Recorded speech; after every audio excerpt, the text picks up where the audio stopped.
Hey everyone, I'm Peter Stories here to guide you today.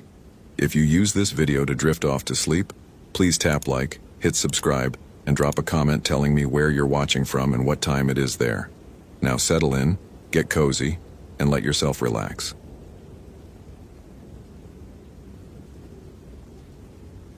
Thomas O'Brien found the first tooth at mile marker 4.3, embedded in tree bark 8 feet above the trail, still attached to a fragment of frozen gum tissue.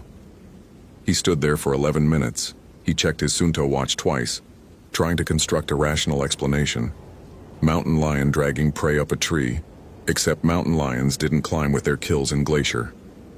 Bear then, except the bark showed no claw marks, and bears didn't leave single human molars wedged into living wood with surgical precision. The tissue was crystallized, frozen solid despite the late August heat that had his ranger uniform sticking to his back.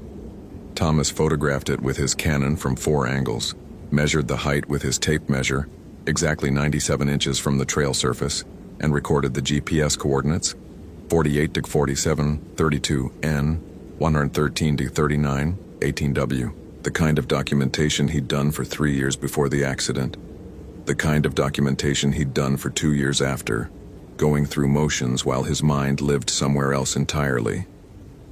The missing person report had come through the previous evening.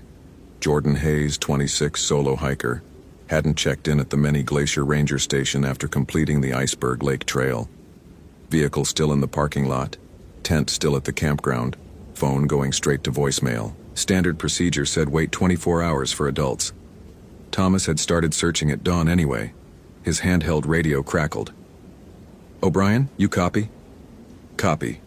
He kept his voice level, professional, the way he'd trained himself to sound since coming back. "Any sign?" Rachel Valdez, the station chief, had been the one who'd approved his return to active duty. She'd also been the one who'd found him in the supply shed that day, 18 months ago, with his service weapon in his lap, and a decision unmade.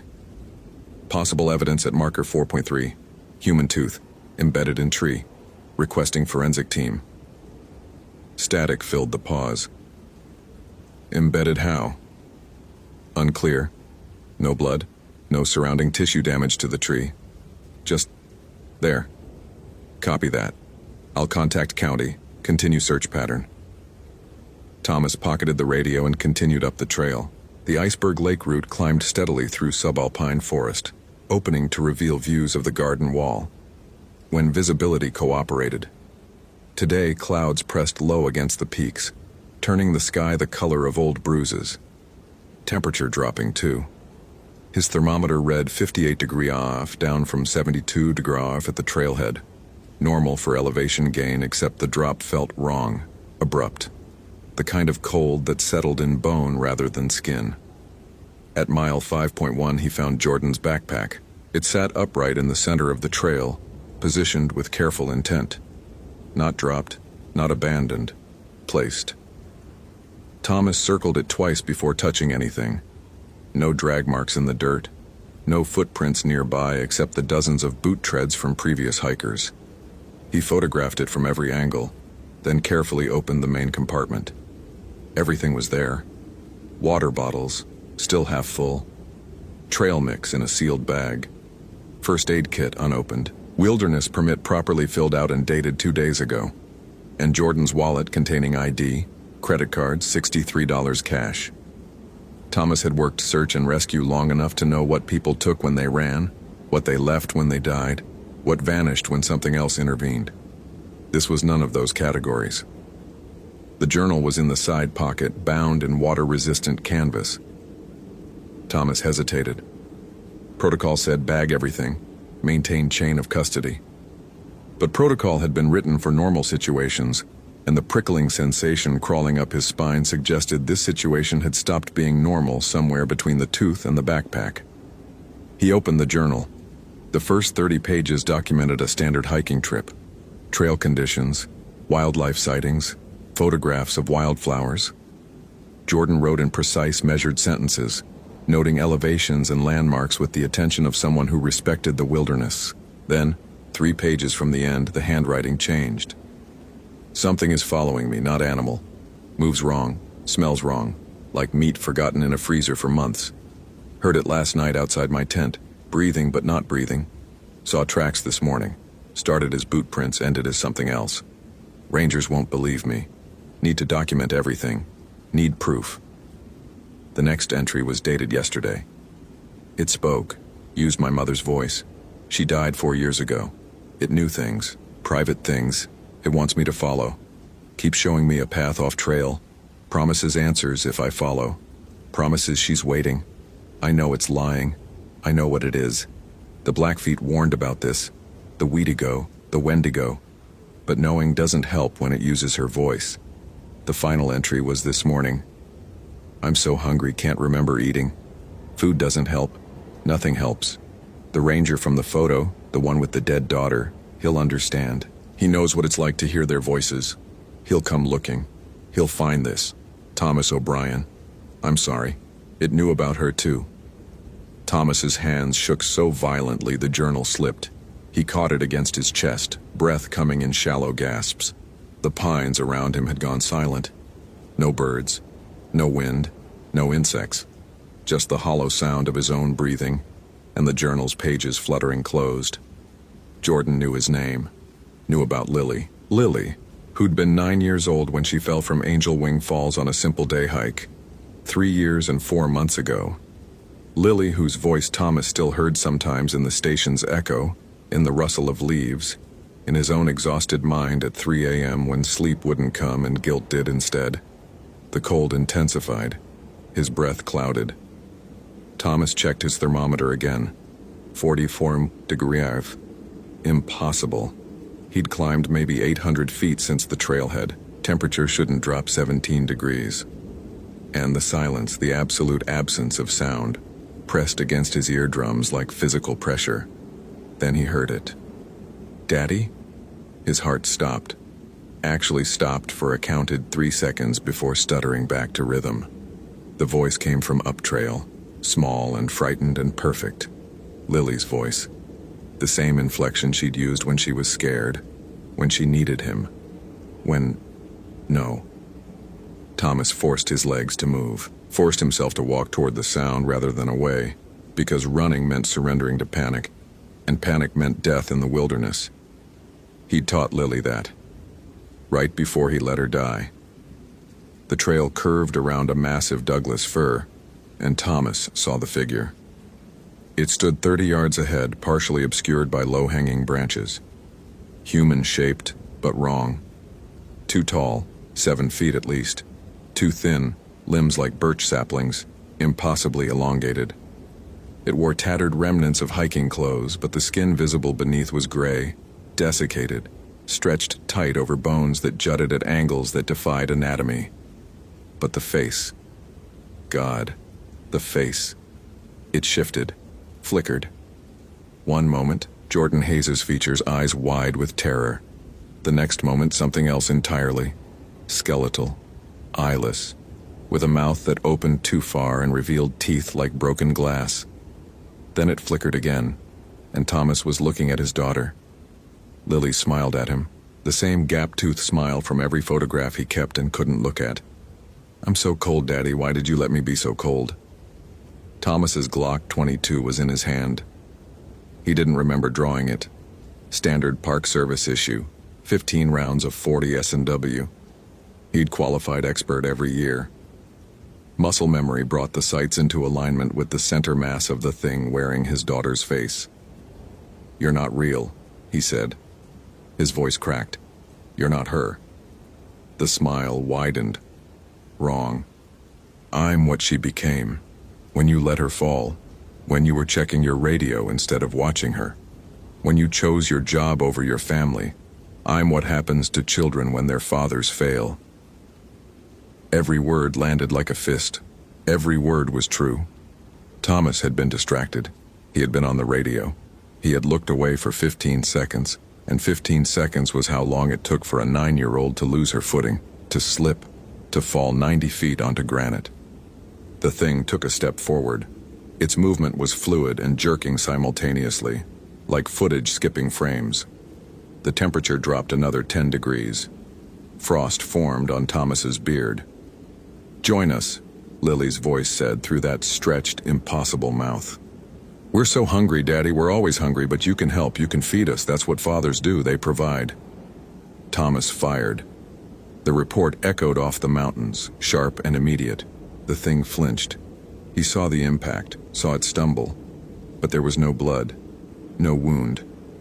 It looked down at its chest, where the bullet should have torn tissue and bone, then looked back at Thomas. When it smiled again, its teeth were red, dripping something too thick to be blood. "Wrong caliber," it whispered, and its voice was no longer Lily's but something older, something that had learned human speech from screams and dying prayers. "You'll need more than bullets. You'll need to be hungry, hungrier than reason, hungrier than love. That's what I am. That's what we all become eventually." It moved. Not walking, but closing distance anyway, space folding wrong between them. Thomas fired 4 more times, the Glock bucking in his frozen hands. Each shot hit. Each shot did nothing. The thing was 10 feet away, then 5, then close enough that Thomas could smell it. Spoiled meat and freezer burn and something underneath. Something chemical and wrong, like rotting teeth and gangrenous flesh. He ran. Protocol, training, 3 years of professional wilderness experience. None of it mattered. Thomas ran the way every human runs when something deeper than consciousness screams danger. He crashed through undergrowth, leaped over fallen logs, ignored the trail entirely. Behind him he heard movement, not footsteps, something else. The sound of branches snapping, of earth tearing, of reality accommodating something that shouldn't exist. And laughter. Lily's laughter, bright and cruel, and echoing from every direction. Thomas's lungs burned. His legs screamed. The forest blurred around him, landmarks meaningless. He had no idea which direction he was running. North, south, toward the ranger station, or deeper into wilderness. It didn't matter. Nothing mattered except the primal need to escape, to survive, to live for 1 more second and then 1 more after that. He burst into a clearing and stopped so fast he nearly fell. They stood in a circle. 15 figures, maybe 20. All hikers, all wearing clothes from different eras, recent North Face gear, older canvas packs, vintage leather boots from the 1970s, all standing perfectly still, facing inward. Their skin was gray, stretched tight. Their eyes were gone, replaced by darkness so absolute it seemed to pull light into itself. In the center of the circle lay Jordan Hayes. Jordan was alive, conscious, eyes wide and aware and terrified beyond anything Thomas had seen in 3 years of search and rescue.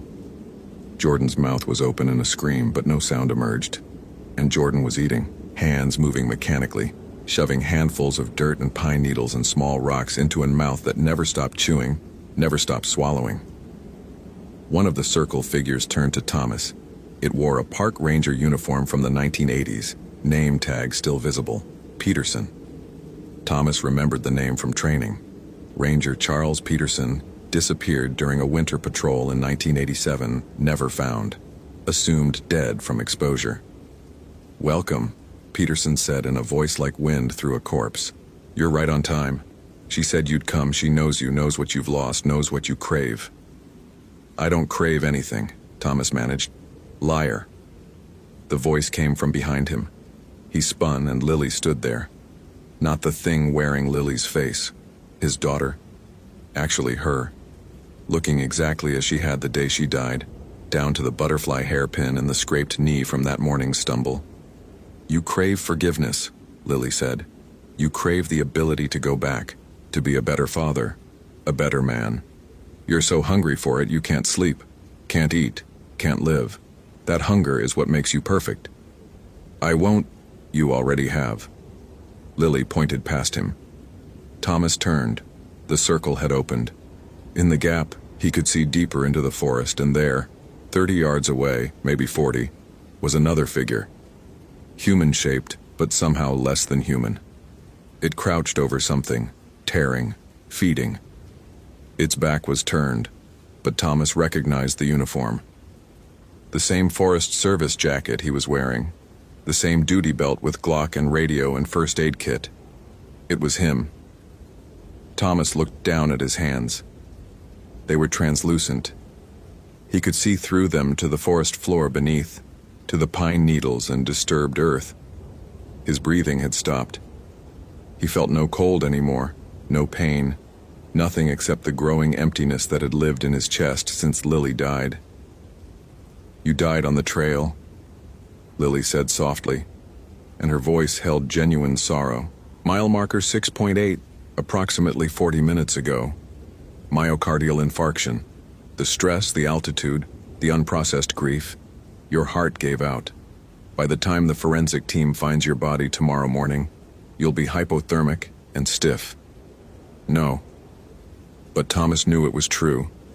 Knew it the way he'd known, deep down, that Lily was dead before they'd recovered her body. Knew it the way he'd known, in the supply shed with the gun in his lap, that there was no coming back from certain choices. "You have a decision," Lily continued. "You can let go. Accept death. Move on to whatever comes next, if anything does. Or you can stay. Feed the hunger. Become what we are. The Blackfeet called us Weedigo, transformed by starvation into something that can never be satisfied. We've been here for centuries. Every missing hiker, every vanished camper, every experienced ranger who disappears on routine patrol. We're always hungry, but we're together, and I'm here." Thomas looked at his daughter, then at Jordan, still mechanically eating earth and stones, eyes reflecting an agony beyond physical pain. Then at the circle of transformed hikers, each one someone who'd made the same choice. Finally, at the figure crouched over what Thomas knew was his own corpse, wearing his face, beginning its transformation into something that would haunt these mountains until the next person came along hollow enough to join them. "You'll feel no pain," Lily promised. "You'll feel no guilt, just hunger. Just the endless need to fill the emptiness. Isn't that what you've been doing since I died anyway? Searching for something, anything to fill the hole I left." She was right. Thomas had spent 3 years trying to fill that void. With work, with isolation, with the fantasy of redemption through saving others he couldn't save his own daughter. None of it had worked. The emptiness had only grown, consuming everything until he was just a shell moving through routines, waiting for permission to stop. "Let me show you," Lily said, reaching out her hand. "Let me show you what it's like not to hurt anymore." Thomas looked at her hand. Small and pale and perfect. The same hand that had held his while crossing streets, while learning to ride a bike, while falling asleep during camping trips before everything went wrong. He thought about the cold, the endless, absolute cold he'd felt since she died. The way warmth had become a memory rather than a sensation, until even summer sunshine felt distant and theoretical. He thought about the nights he couldn't sleep and the mornings he couldn't wake. He thought about the supply shed and the decision unmade and the weight of surviving when survival felt like punishment. He thought about Jordan Hayes, who'd come to these mountains seeking adventure and found only hunger. About the hikers in the circle, each one someone who'd loved something enough to be vulnerable, who'd lost something important enough to break them. About Ranger Peterson, who'd probably had a family, who'd probably died trying to do his job well. Thomas thought about the tooth embedded in tree bark 8 feet up and wondered whose mouth it had come from and how long they'd been screaming before it came loose. "No," he said. Lily's face fell. For a moment, just one heartbeat, she looked like his daughter again, small and scared and needing him. Then her features shifted, hardened, became something ancient and patient and utterly inhuman. "You'll change your mind," she said. "Everyone does eventually. The hunger always wins, and we'll be here when you're ready. We're always here." The circle vanished. The clearing vanished. Thomas stood alone on the Iceberg Lake Trail at mile marker 6.8, and his hands were solid again, and his breathing was loud in his ears, and everything hurt with the sharp clarity of being alive. His radio crackled. "O'Brien, respond. We've located you on GPS. Medical team is en route. Your heart rate monitor alarmed. Do you copy?" Thomas grabbed the radio with shaking hands. "Copy, I'm okay. False alarm." "Negative. Your biometrics showed cardiac event. You're not cleared for solo patrol. Stay put. Help is 3 minutes out. He sank to the ground back against a Douglas fir and waited. 3 minutes felt like hours. The forest remained silent, but it was normal silence now, the quiet of afternoon in late August, broken by distant bird calls and wind in the high branches. The temperature was 63 degrees. The sky was clearing, blue showing through the clouds. Thomas looked at his hands. Solid, real, alive. When the medical team found him, they confirmed acute stress response, elevated cortisol, borderline tachycardia. They airlifted him to Kalispell Regional Medical Center, where a cardiologist ran tests and pronounced him fortunate. A warning shot, she called it. His body telling him to make changes before those changes got made for him. They found Jordan Hayes's body 4 days later, 11 miles off trail in terrain that required technical climbing to access. Cause of death: exposure and severe dehydration. The medical examiner noted extensive damage to the hands and mouth, consistent with psychological break leading to consumption of non-food items. Jordan's stomach contained 2 pounds of organic matter: dirt, bark, small stones. The journal was never found. Ranger Peterson's remains were discovered that same week by a group of archaeologists studying old-growth forest patterns. His bones were scattered across a 300-yard radius, showing evidence of scavenging by multiple species over decades. The department held a small memorial service. Peterson's daughter attended. She was 53 years old and had spent her entire life wondering what happened to her father. Thomas attended the service. He shook the daughter's hand, told her he was sorry, and meant it. He resigned from the Park Service 2 weeks later. Rachel Valdez didn't argue. She'd read his report, the sanitized version that left out voices and visions and offers from the dead. She'd seen the look in his eyes.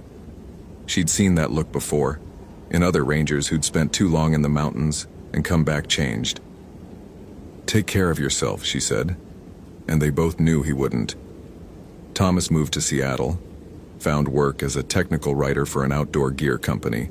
Bland, safe, fluorescent lit. He saw a therapist twice a week, took the medications prescribed, attended support groups for parents who'd lost children. He did all the things he was supposed to do. But some nights, when Seattle rain hammered against his apartment window and the city sounds faded, he heard her voice. Not Lily's voice as it had been, the other voice, the ancient one, patient and hungry and waiting. "The offer stands," it whispered through the rain and distance. "The emptiness remains. We remain." And hunger, Thomas O'Brien, is the most patient of all predators. He never returned to Glacier National Park, but in the years that followed, he tracked the missing persons reports from that region. An average of 1.6 people vanished per year from the park system, despite increasing safety measures and technology. Some were found, most were not. The numbers never dropped. Thomas understood why. Every year on the anniversary of Lily's death, he received a package. No return address. Inside, a single tooth, clean and white and human. He never turned them over to authorities. He never threw them away. He kept them in a small wooden box in his closet where they accumulated like prayers to something that did not answer, or perhaps had answered already in the only way it knew how. On the 5th anniversary, the package contained something different. Jordan Hayes's journal, water-stained and dirty, but intact. The final entry, the one Thomas remembered reading on the trail, was there, along with one addition in handwriting that was neither Jordan's nor his own. "Tell them we're waiting. Tell them the mountains remember. Tell them hunger is inheritance, and the inheritance always comes due." Thomas burned the journal that night in his kitchen sink. The smoke smelled like frozen meat and his daughter's shampoo. He never told anyone. Some hungers, he learned, were best left unspoken. Some voids were warnings rather than destinations. And some mountains held appetites that predated human language, that would outlast human memory, that fed on the spaces between what we are and what we fear becoming. Thomas O'Brien lived another 43 years. He never married again, never had more children, never returned to the wilderness. When he died, peacefully in his sleep at the age of 74. The nurses noted that his final words were unclear, something about being hungry, about waiting, about mountains and cold. His body was cremated per his wishes. The ashes were scattered at sea rather than in any national forest. Some boundaries his will specified should not be crossed twice, but in Glacier National Park, the disappearances continued. And on certain nights when the temperature dropped suddenly and the wind carried voices that sounded almost human, hikers still reported seeing figures between the trees, tall and thin and impossibly hungry, wearing faces that belonged to someone they loved, offering promises that sounded almost like home. The mountains remembered. The mountains always remembered. And deep in the forests where the trails ended and the wilderness began, 23 figures stood in a circle, waiting. They wore clothes from different decades, carried gear from different eras, spoke in voices that belonged to other people's memories. And at their center, where new arrivals were welcomed and transformed, the hunger never diminished. It only grew. Hope you felt genuine terror. If you appreciate authentic horror rooted in real folklore, consider following for more stories. Which moment scared you most? Share your theory about what happened.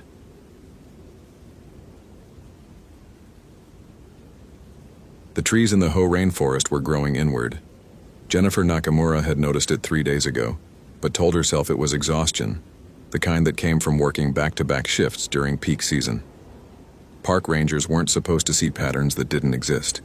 They were supposed to be rational, grounded, the voice of reason when hikers panicked over shadows, or city people mistook elk calls for something sinister. But now, standing at the trailhead of the Hoh River Trail, where it disappeared into the temperate rainforest, Jennifer couldn't deny what her gut had been screaming since Tuesday. The old-growth Sitka spruces were bending toward something, their massive branches reaching inward like fingers curling around a secret. She pressed her palm against the rough bark of the nearest giant, feeling the dampness that never quite left these woods. The tree was over 300 years old, had weathered storms that would have leveled younger forests, and now it grew wrong. Not diseased, not dying, wrong. The branch structure defied the phototropism every ranger learned in basic forestry training. Trees grew toward light, always. But here in this section of trail between mile markers 4 and 7, they grew toward the darkness at the forest's heart. Jennifer pulled her hand back, wiping moss residue on her Park Service pants. Her Garmin GPS read 47.8594 degree N, 123.9345 degrees W. Coordinates she'd verified 3 times because they shouldn't be giving her the readings they were. According to the satellite data, she was standing in the middle of the Hoh River. According to her eyes, she was on solid ground with Derek Sullivan's abandoned Subaru Outback 20 yards behind her, driver's door still open, keys in the ignition, phone charging cable plugged into nothing. The missing person report had come through official channels 4 days ago. Derek Sullivan, 29, environmental studies graduate student from University of Washington, had failed to return from a solo research trip. His faculty advisor had waited the requisite 48 hours before calling it in, though she'd admitted during the interview that Derek was obsessive about his work, often losing track of time when he was onto something. The something in this case was his dissertation on fungal networks in old-growth forests, specifically whether mycorrhizal communication systems could be disrupted by invasive species. Jennifer had read his research proposal twice. It was thorough, methodical, the kind of academic work that made her own forestry degree feel incomplete. Derek had planned to spend 2 weeks in the Hoh, taking soil samples and documenting root systems. He'd filed all the proper permits, listed his gear meticulously, provided his expected route. Everything by the book, except he'd been gone 23 days. And his credit card had been used at a gas station in Forks yesterday morning, 9 days after he was supposed to have run out of supplies. Jennifer adjusted the weight of her pack, saw her standard loadout, 60 pounds including the AED she hoped she wouldn't need, and studied the trail ahead. The forest here was famous for its biomass density, the highest in any temperate rainforest in the continental United States. Moss draped everything in layers of green so thick you could mistake the color for something solid. In summer, which was barely holding on in late September 2018, The light filtered through in shafts that tourists paid thousands to photograph.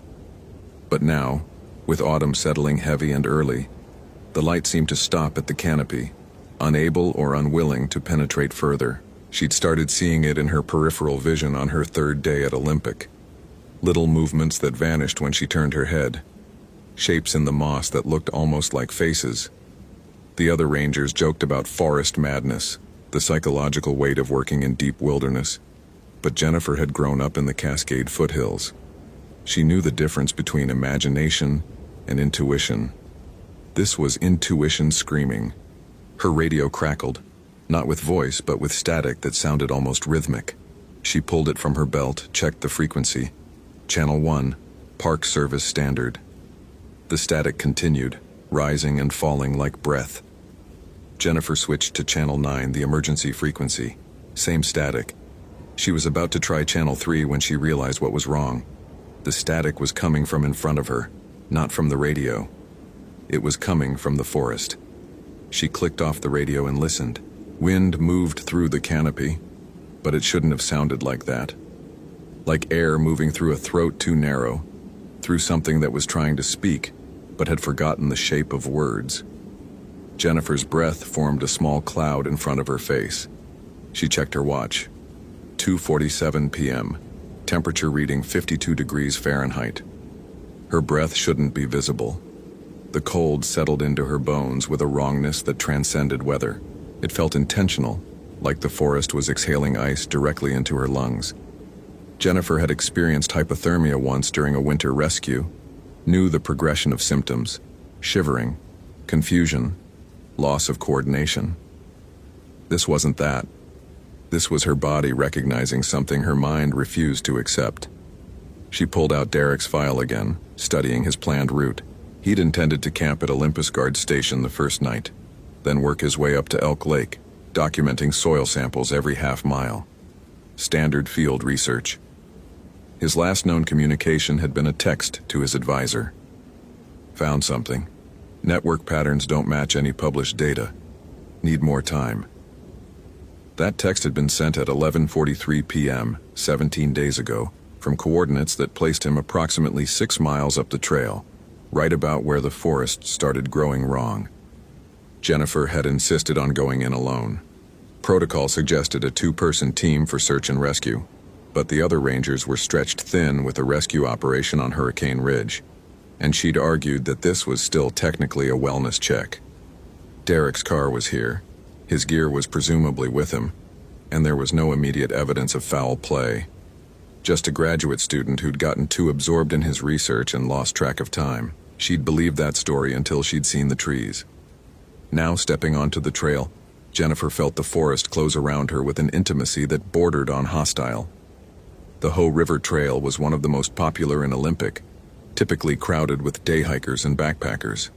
But today, in the failing light of late afternoon, she was alone. Completely alone in a way that suggested the solitude was being enforced. The trail wound through groves of maple and alder before opening into the cathedral-like groves of old-growth Sitka spruce. Nurse logs, fallen giants decomposing back into the ecosystem, supported younger trees in neat rows, creating living colonnades. Jennifer had always loved this trail for its sense of deep time, the way it made human concerns feel small and temporary. But now, passing beneath trees that had been seedlings when Lewis and Clark crossed the continent, she felt the weight of that time differently. It wasn't peaceful. It was patient. She'd walked maybe half a mile when she saw the first carving. It was crude, hacked into the bark of a hemlock with something sharp but not properly maintained. A knife going dull, perhaps, or something more improvised. The symbol looked vaguely like a spiral, or maybe a curled form. But it was the context that made Jennifer's stomach tighten. Carved trees meant human presence, which meant Derek might have left trail markers. Except this wasn't his style. His research proposal had included detailed protocols for minimal impact. He was supposed to flag his sample sites with biodegradable tape, not deface centuries-old trees. She photographed it with her park-issued digital camera, then moved on. 20 yards later, she found another carving. This one was deeper, more violent. The tree's sap had bled around the cut, darkening to an amber that looked disturbingly organic. Jennifer touched it carefully, found it tacky but not fresh. Maybe 3, 4 days old. After Derek's credit card had been used in Forks. The trail climbed gradually, following the river's course upstream. Sound carried strangely here. The rush of water should have been constant, but instead it came in waves, present and then absent, as if something was periodically blocking it. Jennifer's hiking boots, broken in over 2 seasons, felt wrong on her feet. Not uncomfortable exactly, but misaligned, like she was walking at a slight angle to gravity. She'd gone maybe 2 miles when she found Derek's first campsite. The tent was a Mountain Hardware Trango 2, high-end gear for serious conditions, properly secured with guy lines and stakes. It sat in a flat area 30 feet off the trail, positioned according to leave no trace principles. Everything looked textbook correct except for the smell. Jennifer approached slowly, hand on the bear spray she carried, even though black bears in Olympic were typically shy. The smell intensified as she got closer. Not decomposition, which she'd unfortunately learned to recognize during her training, but something chemical and organic combined. Like copper mixed with soil, with an undercurrent of something she couldn't name. "Derek Sullivan," she called out, following protocol. "This is Ranger Nakamura with Olympic National Park. I'm here to check on your welfare." No response. The tent's vestibule was zipped closed, but not all the way. Whoever had last used it had left a gap of maybe 6 inches. Jennifer pulled her flashlight, though enough afternoon light remained to see clearly. She circled the campsite first, noting the hanging bear bag, properly secured 12 feet up and 6 feet from the trunk. She noted the ring of stones containing old coals, a fire pit that shouldn't have been here since fires were prohibited in the backcountry except in established sites, but at least it was well managed. What stopped her was the food. Derek's bear bag was full. She could see the shapes through the waterproof sack. Freeze-dried meals, energy bars, the bulk of supplies for a multi-week trip. All of it still there. Unopened. Jennifer's hands began to shake. She'd done enough rescues to know what this meant. The implications that came with finding a missing person's food cache intact. Either Derek had resupplied, unlikely, given the logistics, or he hadn't been eating. And if he hadn't been eating for days, possibly weeks, then what she'd find in that tent? She forced herself to approach, unzipping the vestibule fully. The smell hit harder, that copper soil scent mixed with something else, something that made her sinuses ache. The tent's interior was organized with the same meticulous care as the campsite. Sleeping bag rolled precisely, research materials arranged in waterproof containers, a headlamp hanging from the tent's peak. And on the floor, arranged in a pattern that made Jennifer's vision blur, 7 small piles of earth. Each pile was identical in size, maybe a cup's worth, arranged in a circle around the tent's center.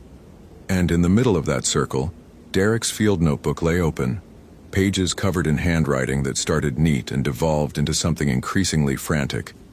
Jennifer picked it up carefully, turning to the last entry. September 19th, 2018. Day 12.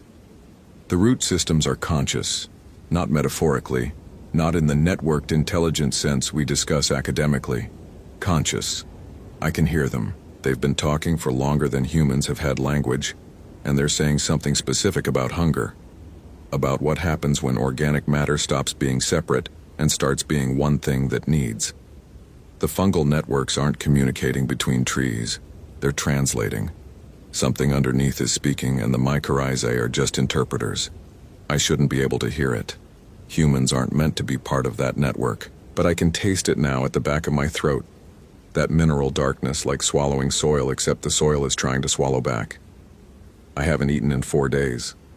Not because there's no food, because eating feels wrong. Like it would be disrespectful to the hunger that's showing itself to me. That sounds insane. I know that sounds insane. But I'm taking samples of my own saliva now, and under the microscope, there are structures that don't match any biological database. They're geometric, perfect spirals at the cellular level. The carvings help. Each one is a marker, not of where I've been, but of where it's been, following me, matching my pace. The Algonquian peoples had a word for it, though I can't remember which specific nation. A spirit of winter and starvation. But that's not quite right. This isn't a spirit, it's a condition. A state of being that spreads like mycelium. I should leave. I know I should leave. But I'm close to understanding. So close to hearing what it's really saying underneath all that root whisper. And if I can just... The entry ended mid-sentence, pen trailing off into a line that ran to the page's edge. Jennifer flipped to the next page, found only one word written over and over in increasingly erratic handwriting. Hungry, hungry, hungry, hungry, hungry. She dropped the notebook. Her breath came faster now, that visible cloud of cold forming with each exhale even though she was inside a tent, sheltered from wind. The 7 piles of earth sat undisturbed in their circle. Jennifer knelt carefully, examining them without touching. The soil looked normal, dark, rich, the kind of forest loam that made Olympic's ecosystem so productive. But arranged like this, deliberately, it felt like evidence of something. A ritual, a test, a message. She needed to radio this in. Missing person, possible psychological breakdown, evidence of what? Disordered thinking? Something worse? Jennifer reached for her radio and found dead air. Not static this time, just nothing. The LCD display showed full battery, correct frequency, but when she called in, her voice vanished into silence like the forest was swallowing sound. The temperature dropped another 10 degrees in the span of a breath. Jennifer scrambled out of the tent, needing space, needing air that didn't taste like minerals and copper. The forest had darkened while she'd been inside, afternoon fading into a dusk that felt premature. She checked her watch. 3:22 p.m. Sunset wasn't for another 3 hours, but the shadows were wrong, stretching toward the tent instead of away from the declining sun. And in those shadows, Jennifer saw movement. Not animals, not wind-blown branches, shapes that moved with purpose, circling the campsite at a distance that suggested intelligence. Watching, waiting for something. Her training kicked in through the fear. Document the scene, secure the area, attempt to track the missing person. Jennifer pulled out her camera, photographing the tent, the untouched food, the notebook's disturbing entries. Each photo felt like a small act of resistance against the wrongness pressing in from all sides. She was reviewing the images on the camera's display when she noticed something in the background of one shot. A figure standing between 2 Sitka spruces, maybe 50 yards up trail. Tall, impossibly thin, with proportions that didn't quite resolve into human geometry. It was there in frame 047, but absent in frame 048, which she'd taken less than 3 seconds later. Jennifer's mouth went dry. She scrolled through the images again, found the figure in 3 other photos, each time in a different position, but always that same skeletal silhouette, always just visible enough to register but not to define. She'd seen this before. Not in person, but in the accounts she'd read during training. The stories rangers told each other late at night when the conversation turned to the incidents that didn't make official reports. Missing hikers who turned up miles from their last known positions with no memory of the intervening time. Experienced outdoors people found dead from hypothermia in summer. And always, always that note of hunger. People found with empty packs, food left behind, bodies showing signs of starvation despite adequate supplies. The Maka people, whose traditional territories included parts of what was now Olympic National Park, had stories about something that walked the winter forest, a spirit of ice and consumption. The word had variations depending on dialect, but Jennifer's grandfather, who'd grown up on the Muckleshoot Reservation before marrying into a Japanese-American family, had told her the Lushootseed version once. Statikal, roughly translated as the one who eats, or the hunger that walks. She'd been 12, thought it was just a scary story. Now, standing in forest that grew wrong, holding evidence of a man slowly losing his mind to something he could hear in the earth, Jennifer understood it was documentation. The shadows moved closer. Jennifer made a decision that went against every piece of training she'd received. She followed Derek's trail deeper into the woods. Protocol said, establish a base camp, call for backup, wait for additional resources. But her radio was dead. The sun was setting wrong, and something was watching from the trees with an interest that felt distinctly like predation. Derek's route wasn't hard to follow. He'd marked it with those carvings, each one more violent than the last, hacked into bark with increasing desperation. The symbols weren't random. Jennifer recognized them now as crude representations of spirals, the same pattern that appeared in his notebook drawings. She passed 5, 10, 15 carvings, each one accompanied by that copper soil smell and a corresponding drop in temperature. The Hoh River Trail branched at mile 5.3, with a spur trail leading up toward Elk Lake. Derek had gone that direction, into less trafficked wilderness, away from the main thoroughfare where someone might have noticed something wrong. Jennifer paused at the junction, pulled out her backup GPS unit, a older Garmin 60 CSX that she kept charged out of paranoia. It showed her position, but the trail on the screen didn't match the reality she was walking through. According to the GPS, she should be crossing the river. According to the ground beneath her feet, the river had moved, or she had, or geography was suggestion rather than fact. She pressed forward, breathing through her mouth to avoid the smell that was growing stronger. The trail climbed now, switchbacking up the side of a ridge. Old growth gave way to younger forest, alders and hemlocks that formed a tighter canopy. Less light penetrated here. Less everything, actually. No birds, no insects, no ambient sound of forest life. Just that wind through a throat sound, closer now, almost directly ahead. Jennifer found Derek's second camp just after 4 p.m., though the darkness suggested midnight. This site was less organized than the first. The tent stood, but one side sagged where a pole had been removed and driven into the ground nearby, its end sharpened to a crude point. Around this makeshift stake, Derek had arranged stones in another spiral pattern, and in the center of that spiral, Jennifer saw bones.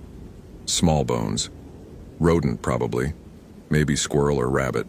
Cleaned completely, white against dark earth, arranged with the same meticulous care that Derek had applied to his research materials. But arranged like what? A ward? An offering? A surrender? Jennifer circled the site slowly, documenting with photos that she wasn't sure would ever be seen. The bones radiated from the stake in neat lines like spokes on a wheel. Between those spokes, more piles of earth. Not 7 this time, but dozens, each one precisely placed. The pattern made her head hurt to look at directly, created optical illusions that suggested depth where there should be flatness, movement where everything was still. Derek's second notebook was here too, wedged into the tent's collapsed side. Jennifer retrieved it carefully, flipped to the most recent entry. September 23rd, 2018, day 16. It's not speaking English. It's not speaking anything that has words. But I understand now. Hunger isn't a need. It's a state of being. The root system showed me. Everything consumes everything else, down to the cellular level. Trees eat soil, eat decomposing matter, eat smaller organisms, and it all cycles through these networks that have no beginning and no end. We're not individuals. We're temporary configurations of matter that thinks it's separate. The thing in the forest knows this, has always known this. It doesn't hunt. It reminds. It shows you what you really are. Meat that wants more meat, consumption stacked on consumption, hunger all the way down. I can feel it in my teeth now. They ache like they're growing, changing, preparing for something I should be horrified by, but instead feels inevitable. The carvings are protective only in the sense that they mark my territory, show that I understand the rules. But I'm losing. Losing mass, losing coherence, losing the membrane that separates me from not me. There's a word for what I'm becoming. The Algonquian peoples knew it. My anthropology background is finally useful for something. Wendigo, Witiko, Windigo. Variations across nations, but the core concept is consistent. Transformation through taboo consumption. But they had it backwards, I think. It's not that you become the Wendigo by eating human flesh. It's that the Wendigo shows you that you've always been eating flesh. Always been hunger wearing a human shape, and once you see that truth, you can't unsee it. I found something at the base of that old Sitka, the one with the triple trunk at mile marker 6.5. Scratched into the heartwood, protected by the outer bark. Names, dates, coordinates, evidence of others who'd been shown the truth. The oldest one I could make out was 1897. The most recent was 2003. I should add mine. I should mark that I was here, that I understood, that I became. But my hands are shaking too badly to hold the knife. Everything's shaking. My cells are shaking apart, and I can taste the mycorrhizae in my saliva, spreading through my oral cavity, wanting to connect me to the network, wanting to make me part of that hungry chorus underneath. The cold helps. Ice preserves. Maybe that's why it manifests cold, not as a characteristic, but as a mercy. Slow the decay, prolong the transformation. Let you really feel what it means to be unmade by your own understanding. I won't go back to the car. Can't. The person who drove here doesn't exist anymore. That person believed in boundaries, in self, in the lie of individuality. That person had a research project and a thesis advisor and a future. This person, this configuration of matter that remembers being Derek Sullivan, only has hunger and the clear, terrible knowledge that hunger is all there is. The entry ended there, but someone had added a final line later, in handwriting so degraded it was barely legible. It's beautiful, actually. Being eaten by truth. Jennifer's hands were steady as she closed the notebook, steadier than they should have been. Some part of her had expected this, had known from the moment she saw the trees growing wrong that she was tracking something worse than a missing person. She was tracking a transformation, and the thing about transformations was that they were contagious. She could taste it now, too, that mineral darkness Derek had described, like swallowing the forest floor, and underneath that taste, something else, a resonance, a vibration that matched the frequency of that wind through a throat sound. The forest wasn't making that sound. She was. They all were. Everything connected through those mycorrhizal networks that Derek had been studying, all of them speaking in that pre-language language of consumption and need. Her radio crackled to life suddenly, violently, and a voice came through. Not the dispatcher, not any ranger Jennifer recognized, but something approximating human speech, fractured and layered like multiple people talking simultaneously. Jennifer Nakamura, you understand now. You hear the network. You taste the truth. Why do you resist? Jennifer's finger hovered over the radio's power button. She should turn it off, should smash it, should do anything other than respond. But her mouth opened and words came out, her voice sounding strange in her own ears. Where is Derek Sullivan? Laughter, if laughter could sound like ice cracking under pressure. Derek Sullivan is where Derek Sullivan always was, in the network, in the soil, in the hunger that thinks it's a man. Do you want to see? No. You're lying. That's what makes you perfect. You've been hearing the truth your whole life, calling it intuition, calling it sensitivity, but you've always known, Jennifer Nakamura. You've always been able to hear what's underneath. That's why you came alone. That's why you followed the trail. That's why you're still standing here instead of running. The radio went dead again. Jennifer looked down at her hands. In the strange darkness, they looked gray, bloodless. Her fingernails had taken on a bluish tint. She'd been cold for... how long now? Hours? Since she entered the forest? Since she was born? No. No, this was hypothermia talking, or panic, or the psychological weight of finding evidence that Derek Sullivan had experienced some kind of breakdown. She was trained for this. She knew the symptoms of exposure, knew how fear could create feedback loops that mimicked physical symptoms. She would document the scene, retreat to the trailhead, call in backup with a proper radio from her vehicle. Standard procedure. Except the trail behind her was gone. Jennifer spun, flashlight beam cutting through darkness that shouldn't exist yet, and saw only forest. No path, no markers, no broken undergrowth where she'd walked. The trees stood close and indifferent, their trunks forming a wall that her light couldn't penetrate. The Hoh River Trail, one of the most maintained routes in Olympic National Park, had simply ceased to exist.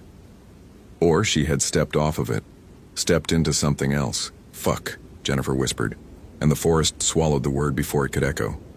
She pulled out both GPS units. The park issue one showed her position as unchanged, 47.8736 degree Wen, 123.99501 W, elevation 892 feet.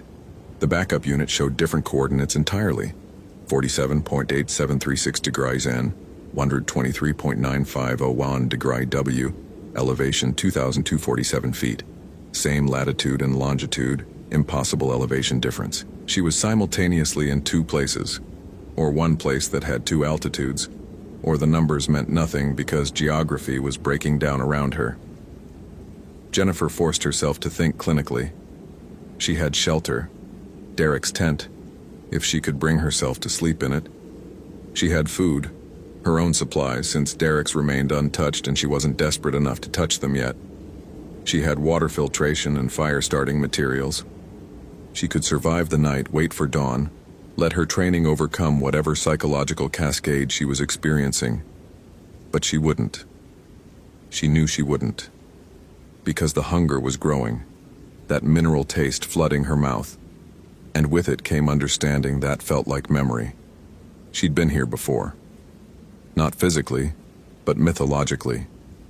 This was the place where rangers disappeared, where hikers walked off trails and were found weeks later with no memory of the intervening time. Where the forest consumed people not through violence but through revelation. A branch snapped behind her. Jennifer turned, flashlight beam catching something between the trees. A figure, human-shaped but wrong in its proportions. Too tall, too thin, joints bending in places that shouldn't articulate.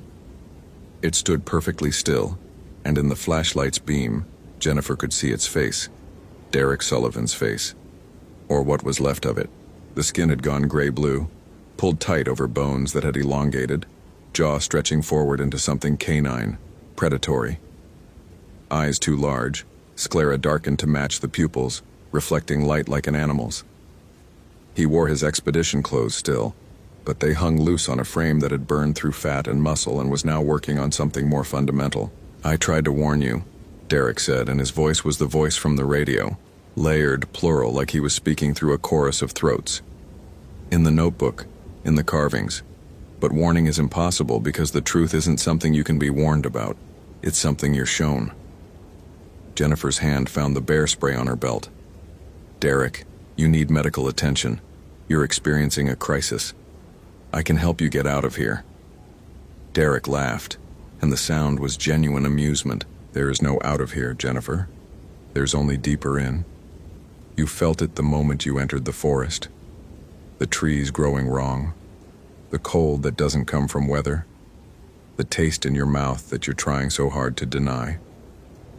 He took a step forward, and his movement was smooth despite the wrongness of his body. "Do you know what I learned studying fungal networks? They're not individuals. A single organism can span miles, can live for centuries, can connect thousands of trees into one coherent system.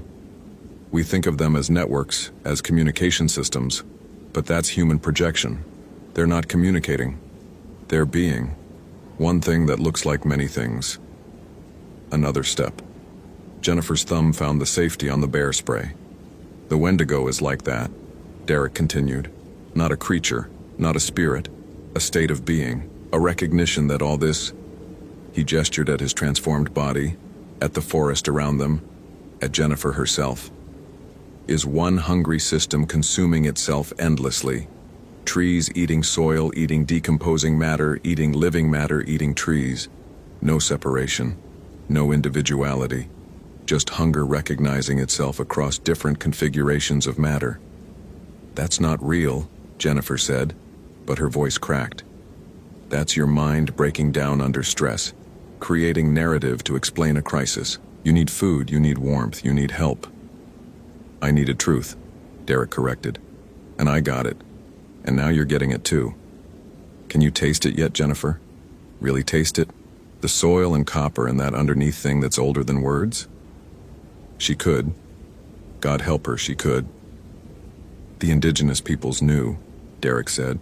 "That's why they had prohibitions against cannibalism, why the Wendigo concept appears across so many Algonquian nations. Not because eating human flesh was uniquely evil, but because it was too honest. It made the truth undeniable. We're meat. We've always been meat, and meat eats meat, and that's all there is. He was close now, close enough that Jennifer could smell him. That same copper soil smell, but stronger, with undertones of something chemical and wrong. His breath formed clouds that didn't dissipate but hung in the air like fog. "I can show you," Derek said softly. "I can make you understand the way I understand. All you have to do is stop resisting. Stop pretending you're separate. Let the network in." Jennifer triggered the bear spray. The capsaicin stream hit Derek full in the face. Should have sent him reeling. Should have incapacitated him instantly. Instead, he stood there, that too large mouth opening in something like surprise. The spray seemed to absorb into his skin rather than burning it. He reached up slowly, touched his face where the chemicals should have been causing agony, and looked at his fingers with what seemed like confusion. "I don't feel that," he said. "I should feel that. Pain it's one of the last human responses. Why don't I?"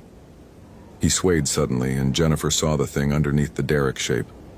Something skeletal and vast, reaching through him, using his body as a puppet. Something that had been patient, had been gentle, had been trying to convince rather than force. But patience was ending. Jennifer ran.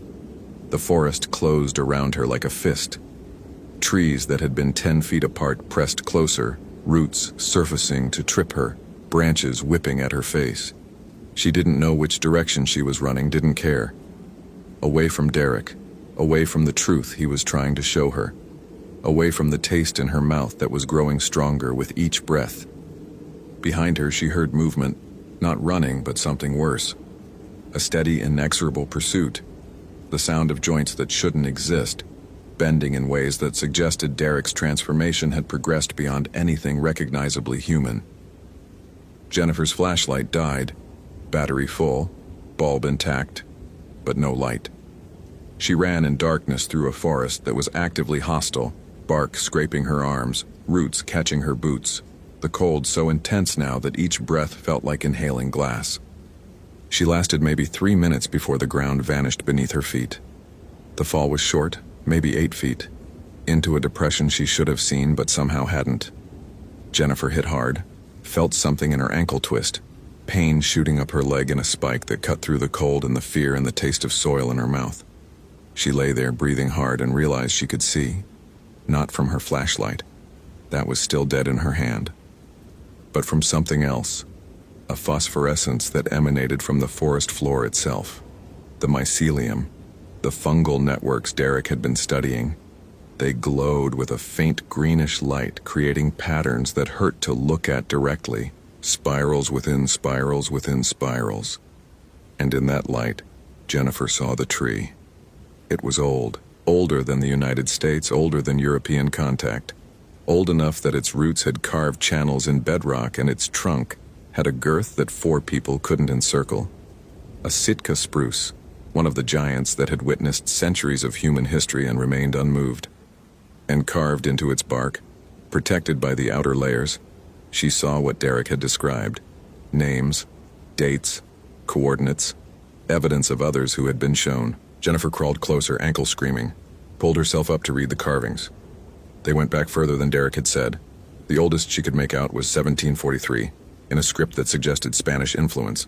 Others followed: 1789, 1823, 1856, 1897, 1903, 1924, 1947, 1963, 1989, 2003, and space left for more, grooves in the bark waiting to be deepened, to be claimed. Between the dates, words, not English, not Spanish, but something older.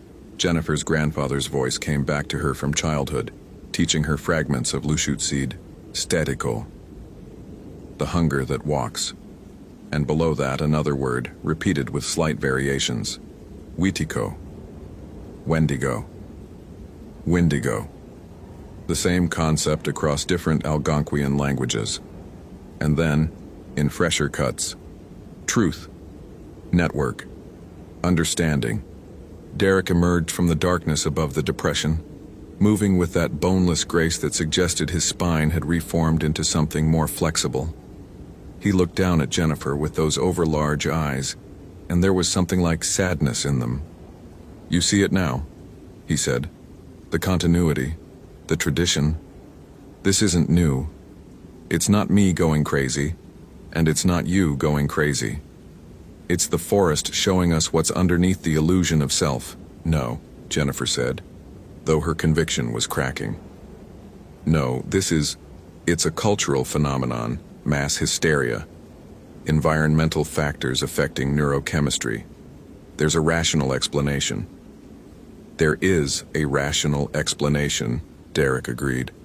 "That's what makes it so terrible. The explanation is that we were never separate. That consciousness is an emergent property of connected systems.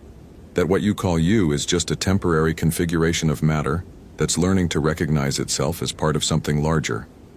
He crouched at the edge of the depression, head tilting at an angle that should have broken his neck. "The Wendigo doesn't possess you. It reveals you.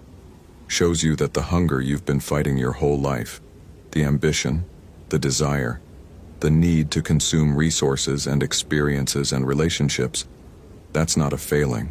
It's what you are, what we all are, hunger wearing shapes that think they're people."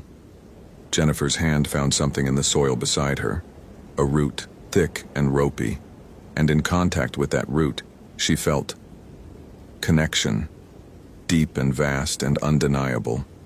The mycorrhizal network Derek had been studying, but not as an external phenomenon, as an experience. She could feel the trees around her, feel their slow hydraulic circulation, feel the way they drew nutrients up from soil and light down from sun, and exhaled oxygen that other organisms breathed. She could feel smaller organisms, insects and fungi and bacteria, each one a node in a system that sprawled across the entire forest. And underneath all of it, older than the trees, older than the soil, she felt something that watched and waited and remembered. The Wendigo, the network, the truth. "I can stop this," Jennifer whispered. "I can let go, You can't let go," Derek said gently. "Because you were never holding on. That's what I'm trying to show you. The self you're defending doesn't exist. It never existed. You're a voice the network uses to experience walking upright. And once you understand that, really understand it, the transformation is inevitable." Jennifer's ankle throbbed. Her hands were shaking. The phosphorescent mycelium glowed brighter, patterns intensifying until she could see the mathematics underneath. Fractal geometries that repeated at every scale from the cellular to the forest-wide. Beautiful, terrible, true. "I'm not," she started, but her voice faltered. What was she going to say? That she wasn't listening? She was. That she wasn't changing? She was. That she wasn't beginning to understand? She'd understood from the moment she saw the trees growing inward. Derek climbed down into the depression, movements precise despite his transformed body. He sat across from Jennifer, legs folding in ways that suggested extra joints. Up close, she could see the extent of his transformation, skin translucent in places, revealing the mycelial growth underneath. His teeth had lengthened into something between human and animal. His hands ended in claws that were elegant, efficient, designed for tearing. "I don't want to hurt you," he said, and it sounded like the truth. "I want to show you. Because once you see, the fear ends, the isolation ends, the pretense of being a separate thing, alone in your skull, desperate to consume enough to fill the emptiness, that ends." "And what replaces it?" Jennifer asked.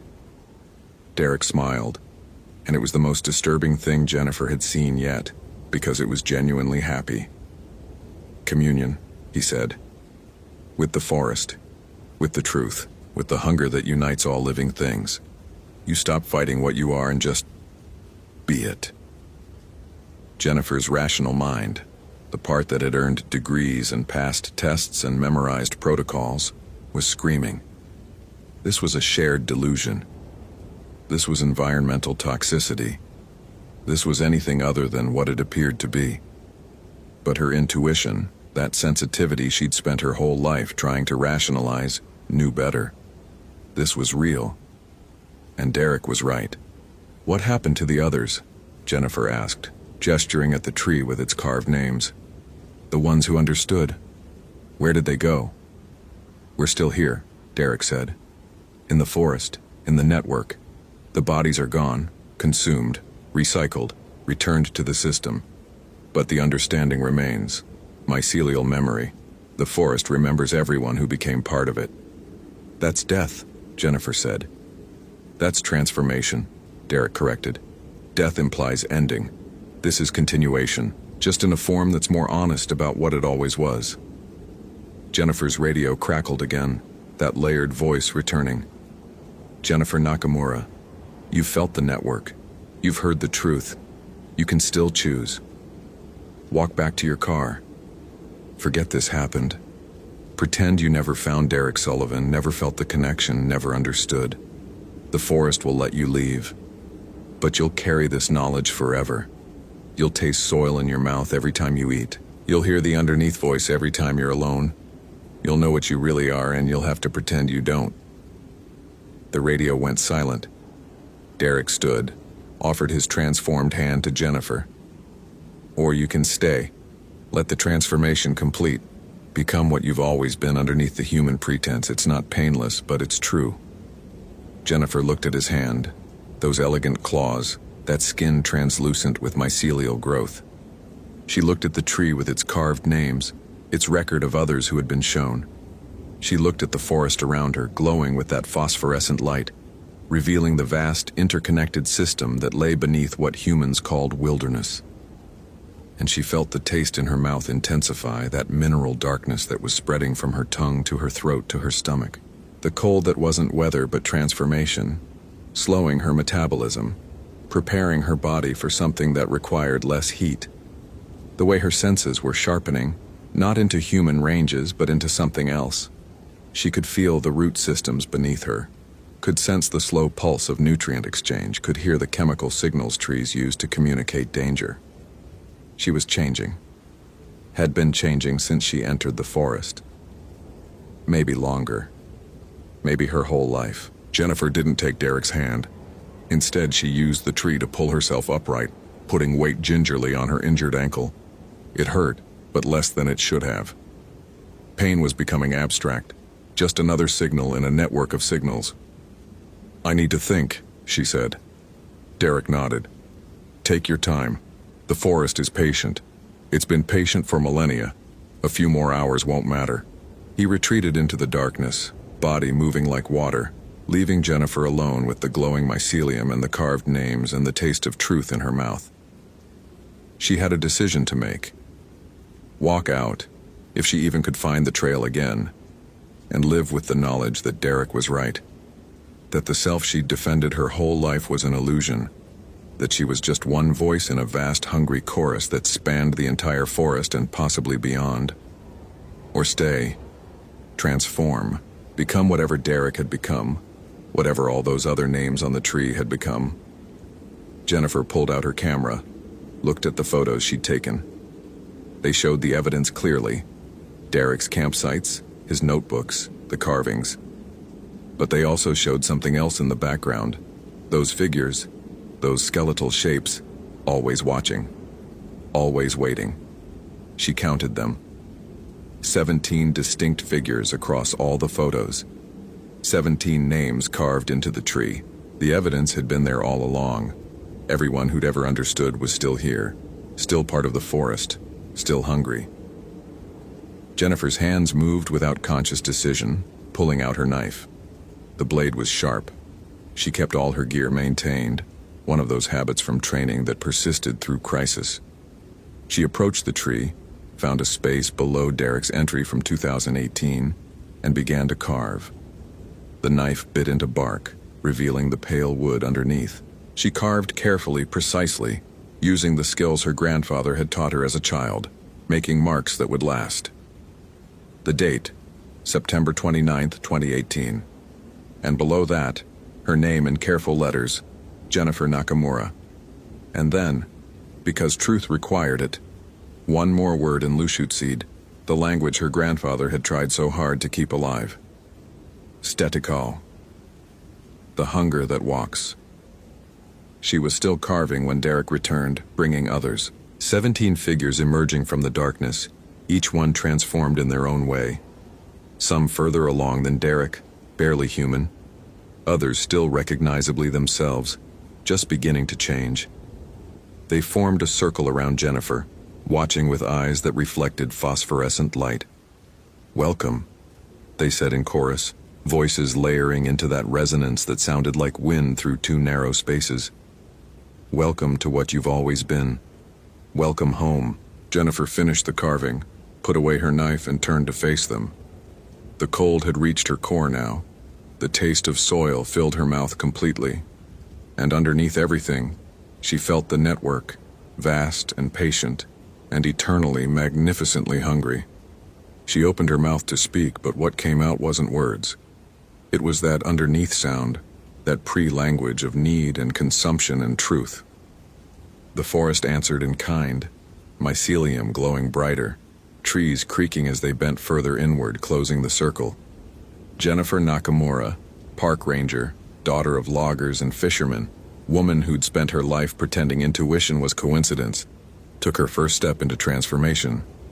And the forest, ancient and patient, began to teach her what it meant to be honestly, perfectly, eternally hungry. The radio, forgotten on the ground, crackled one last time. "Ranger Nakamura, please confirm your status." But Jennifer Nakamura didn't exist anymore. Only the network remained, adding one more voice to its chorus, one more node to its vast, hungry system. The forest continued its cycles, consumption and decomposition, growth and decay, hunger acknowledging hunger across millennia. And somewhere in Olympic National Park, a car sat at a trailhead, doors open, keys in the ignition, waiting for a ranger who would never return, who had become finally and truthfully what she'd always been underneath. The forest grew quiet, or not quiet. There was never true silence in wilderness, but the underneath sound faded to something subliminal, something that would only be noticed by those sensitive enough to hear, by those whose intuition outpaced their rationality, by those who, like Jennifer Nakamura, were already halfway to transformation before they even entered the trees. October arrived with early snow. The search for Jennifer Nakamura was suspended after 2 weeks when rangers found her truck, but no trace of her or Derek Sullivan. The official report cited the vast, difficult terrain. The unofficial conversations acknowledged that Olympic had always been a place where people disappeared. The Hoh River Trail remained open. Hikers walked it daily, marveling at the old-growth forest, taking photos of the moss-draped giants. None of them noticed the trees growing inward. None of them could taste the soil in the air. None of them heard the underneath sound, that chorus of hunger that spanned root systems and mycelial networks and the deep, patient places where truth waited to be shown. And at mile marker 6.5, on a tree that had witnessed centuries of human drama, new grooves waited to be carved. New names waited to be added. The forest was always patient, always welcoming, always ready to show those sensitive enough to see what they really were underneath the pretense of self. Statical, the hunger that walks. It was there before the first humans crossed the Bering Land Bridge. It would be there after the last human disappeared from the continent. Patient, eternal, true, a state of being that transcended the temporary configurations of matter that called themselves individuals. And somewhere in that network, something that remembered being Jennifer Nakamura, whispered into the soil, into the roots, into the vast hungry system. Come deeper, understand, become. The forest listened. The forest always listened. And every so often someone sensitive enough would hear that whisper and follow it into the trees, into the truth, into the hunger that united all living things. The forest grew inward, branches reaching toward dark secrets. And in that darkness, something ancient and patient continued its work, showing truth to those ready to see. One transformation at a time, one voice added to the chorus. Forever. Hope you felt genuine terror. If you appreciate authentic horror rooted in real folklore, consider following for more stories. Which moment scared you most? Share your theory about what happened.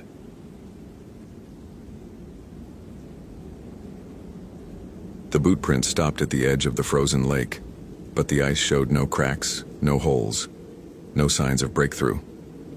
Daniel Kowalski crouched in the snow, his breath forming clouds in the November air, and tried to apply logic to something that had no logical answer. He'd been a ranger at Glacier National Park for 8 years, and in that time, he'd learned to trust patterns. Weather patterns, animal behavior patterns, human error patterns. The world operated on systems, on cause and effect, and every mystery had a rational explanation if you gathered enough data. The boot prints in front of him violated every pattern he knew. Ashley Nguyen had been missing for 36 hours. Her Subaru Outback sat in the 2 Medicine Valley parking lot, covered in a thin layer of snow that had fallen the night before. Inside the vehicle, rangers had found her wallet, her phone showing 43% battery, and a handwritten itinerary indicating she planned a day hike to Upper 2 Medicine Lake. Standard procedure. Nothing unusual. Except Ashley Nguyen had never returned. Daniel stood, his knees cracking in the cold, and examined the prints again. Size 7 women's hiking boots, Merrill brand based on the tread pattern. They led from the parking lot, followed the established trail for 3 miles, then deviated northeast toward Paradise Point. Standard route. He'd hiked it himself dozens of times, but here, at the southern edge of Upper 2 Medicine Lake, the prints simply stopped, not faded into wind-blown snow, not obscured by fresh powder. Stopped. As if Ashley Nguyen had taken one final step and ceased to exist. Daniel pulled his Garmin GPS from his jacket pocket and marked the coordinates. 48. 4891 Condorgran, 113 ton 3547 W. Elevation 5,164 feet. He photographed the prints from multiple angles with his department-issued Nikon, the camera's shutter clicking in the silence. The sound seemed too loud, intrusive in the oppressive quiet that had settled over the lake. That was the second thing that bothered him. The silence. Glacier in November wasn't exactly bustling with wildlife, but there should have been something. The whistle of wind through the peaks, the distant call of a raven, the creak of ice settling on the lake. Instead, the air held a suffocating stillness, as if the mountains themselves were holding their breath. Daniel turned slowly, scanning the tree line. Engelmann spruce and subalpine fir crowded the shore, their branches heavy with snow. Nothing moved. His hand instinctively went to the radio clipped to his belt. Kowalski to base, over. Static hissed for 3 seconds before dispatch responded. Go ahead, Kowalski. I'm at the last known position. Boot prints terminate at coordinates 48.4891 north, 113.3547 west. No signs of breakthrough in ice. No continuation of trail. Requesting additional SAR personnel for expanded grid search. Another pause. Longer this time. Copy that. Weather Service is calling for heavy snow starting around 1600 hours. You've got maybe 4 hours of decent visibility. Rangers Chen and Morrison are en route to your position, ETA 40 minutes. Daniel checked his watch. 12:17 p.m. The sky had that peculiar gray quality that preceded mountain storms, clouds pressing down like a weighted blanket. Understood. Kowalski out. He should have waited for backup. Protocol dictated as much. But something about those boot prints nagged at him, demanded explanation. Daniel had built his career on logic, on following evidence to inevitable conclusions. The evidence here pointed to impossibility, and impossibility offended him on a fundamental level. He walked the perimeter of where the prints ended, searching for any indication of what happened next. The snow around the final print looked undisturbed, but when he knelt down and examined it more closely, he noticed something odd. The snow had a crystalline quality to it, as if it had melted slightly and refrozen. He touched it with his gloved finger.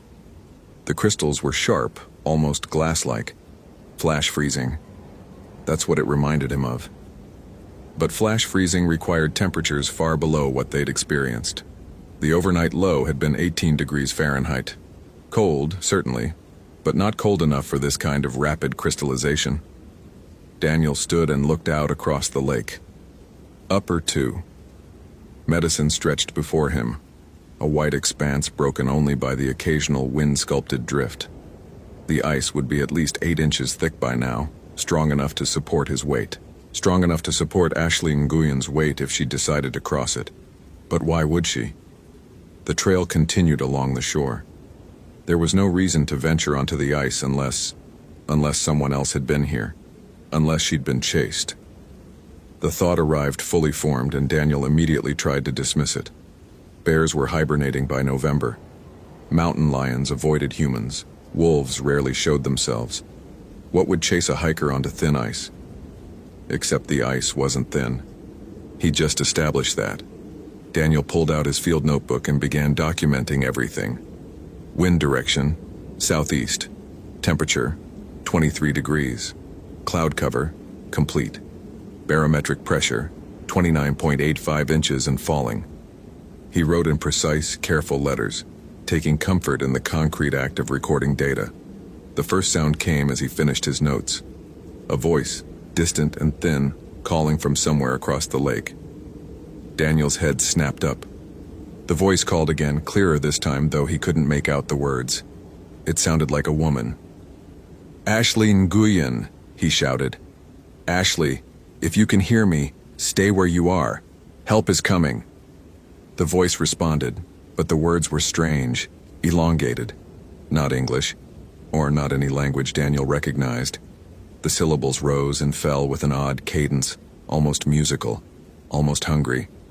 Daniel unclipped his radio again. "Kowalski to base. I'm hearing vocalizations from across Upper 2 Medicine Lake. Possible contact with missing person. Am proceeding onto ice for closer investigation." Negative, Kowalski. Wait for backup. But the voice called again, and this time it sounded distressed, frightened. Daniel's analytical mind weighed the variables. Ice thickness adequate, visibility decent, possible victim in immediate danger. The decision tree resolved itself quickly. Going silent for approach. We'll check in 15 minutes. He stepped onto the ice before dispatch could respond.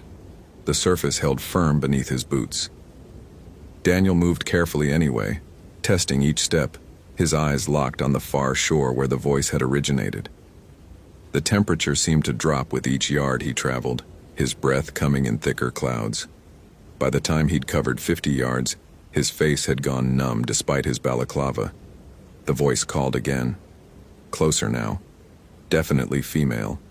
Definitely distressed. "I'm coming," Daniel shouted. "Keep making noise so I can find you." The voice obliged, but as Daniel drew nearer to the source, unease began to crawl up his spine. The voice wasn't quite right. The pitch wavered too much, oscillating between registers too quickly. And the words, he could almost understand them now, almost grasp meaning in the strange syllables.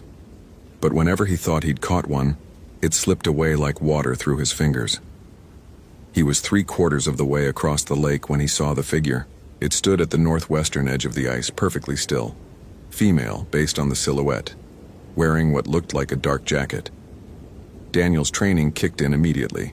Assess for injuries, determine ambulatory status, provide emergency care if needed. "Ashley Nguyen," he called. The figure didn't respond, didn't move. Daniel continued forward, one hand automatically going to the first aid kit on his belt. "Ashley, I'm Ranger Daniel Kowalski with the National Park Service. You're safe now. Can you tell me if you're injured?" The figure remained motionless. As Daniel closed the distance to 30 yards, then 20, details began to resolve.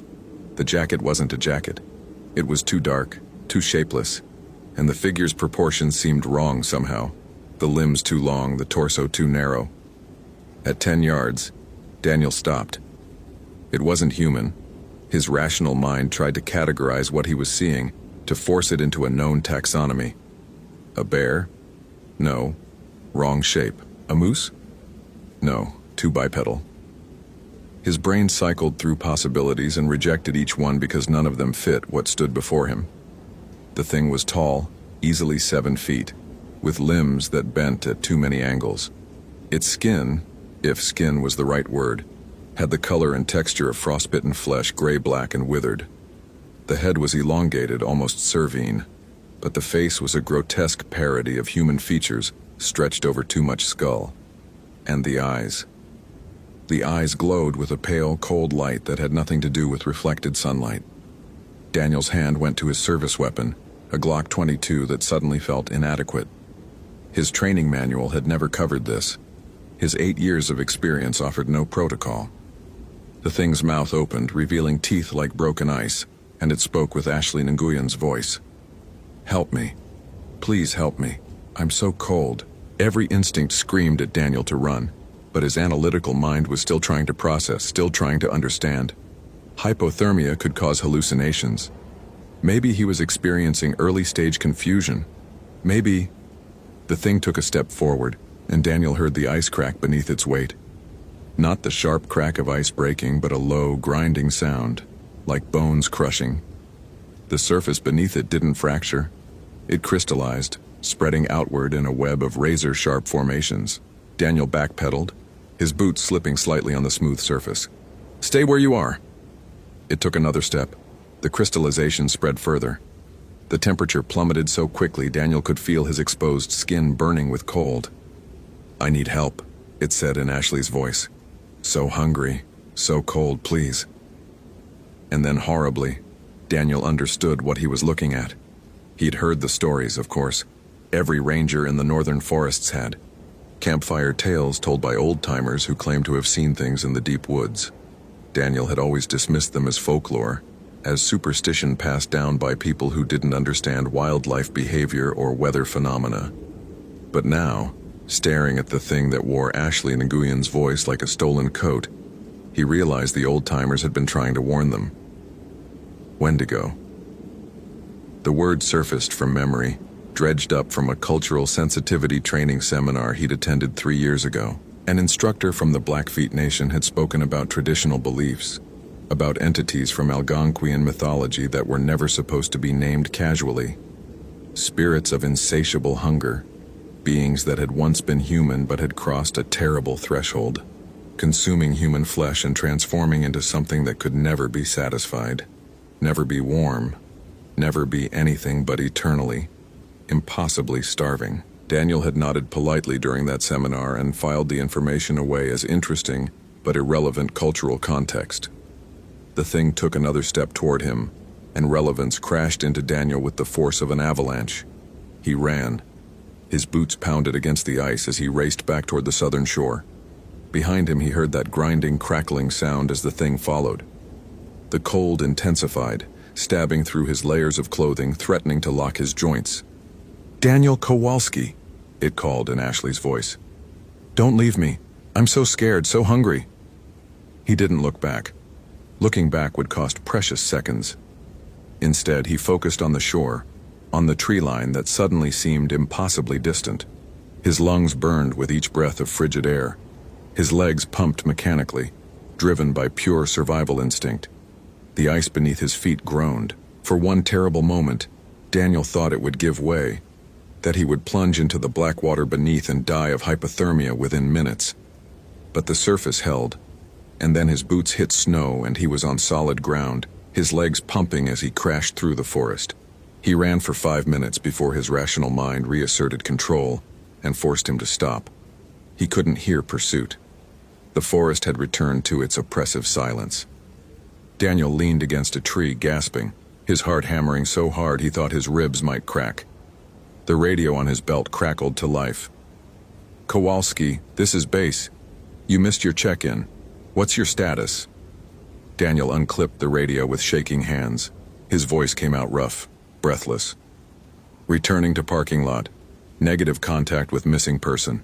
Advise all personnel to stay clear of Upper 2 Medicine Lake until further notice." "Say again?" "You're breaking up," I said. Daniel paused. What could he say? That he'd seen a monster? That Ashley Nguyen had been transformed into something from indigenous mythology?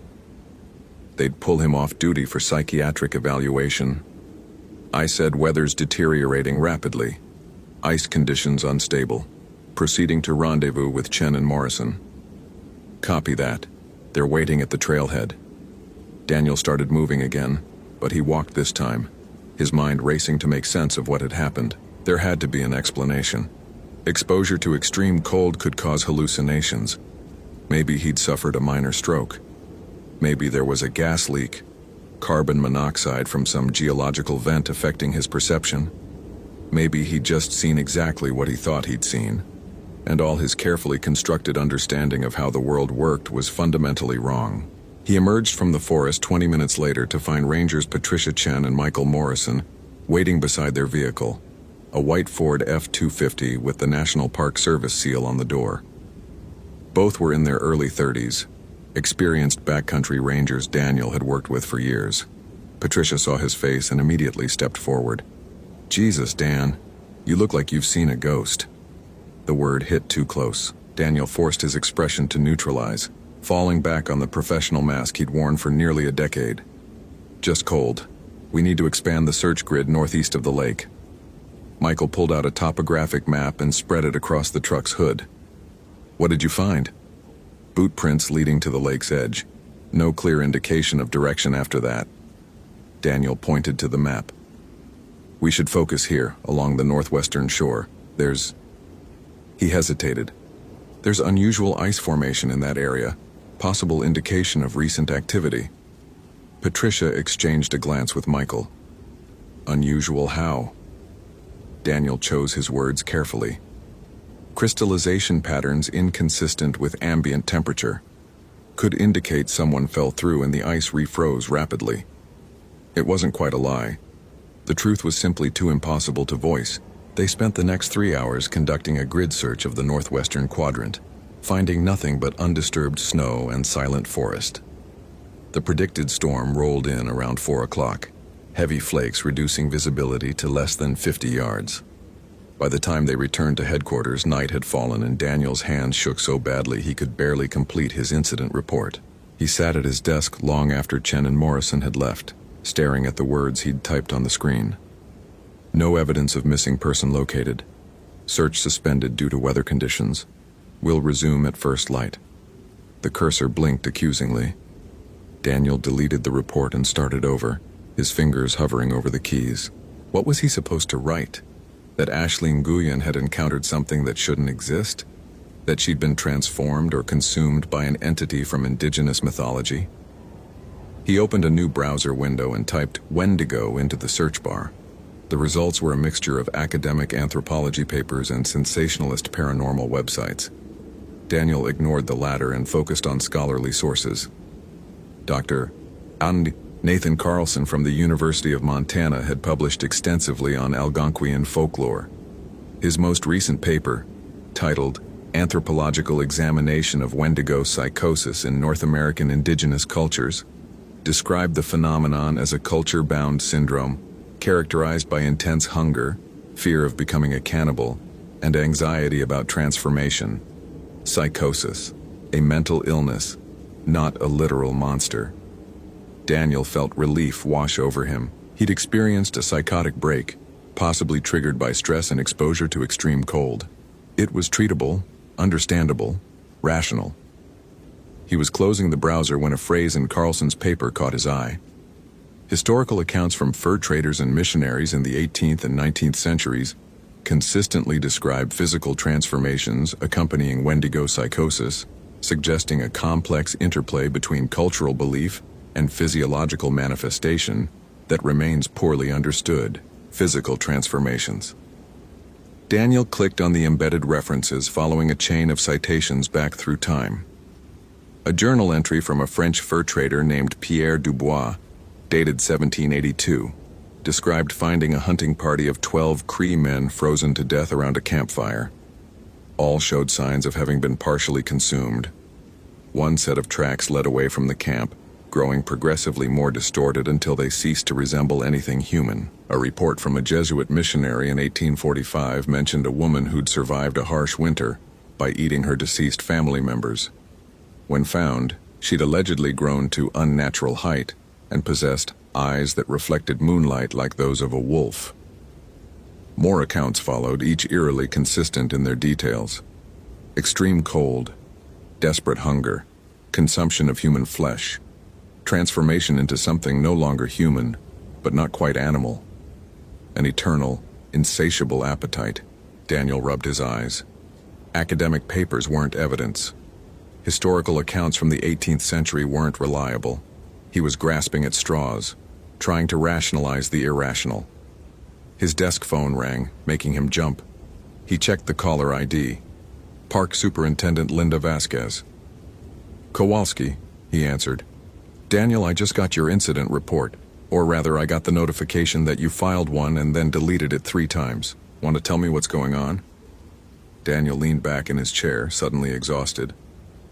Just trying to get the details right. It's been a long day. Patricia says you looked shaken when you came off the trail.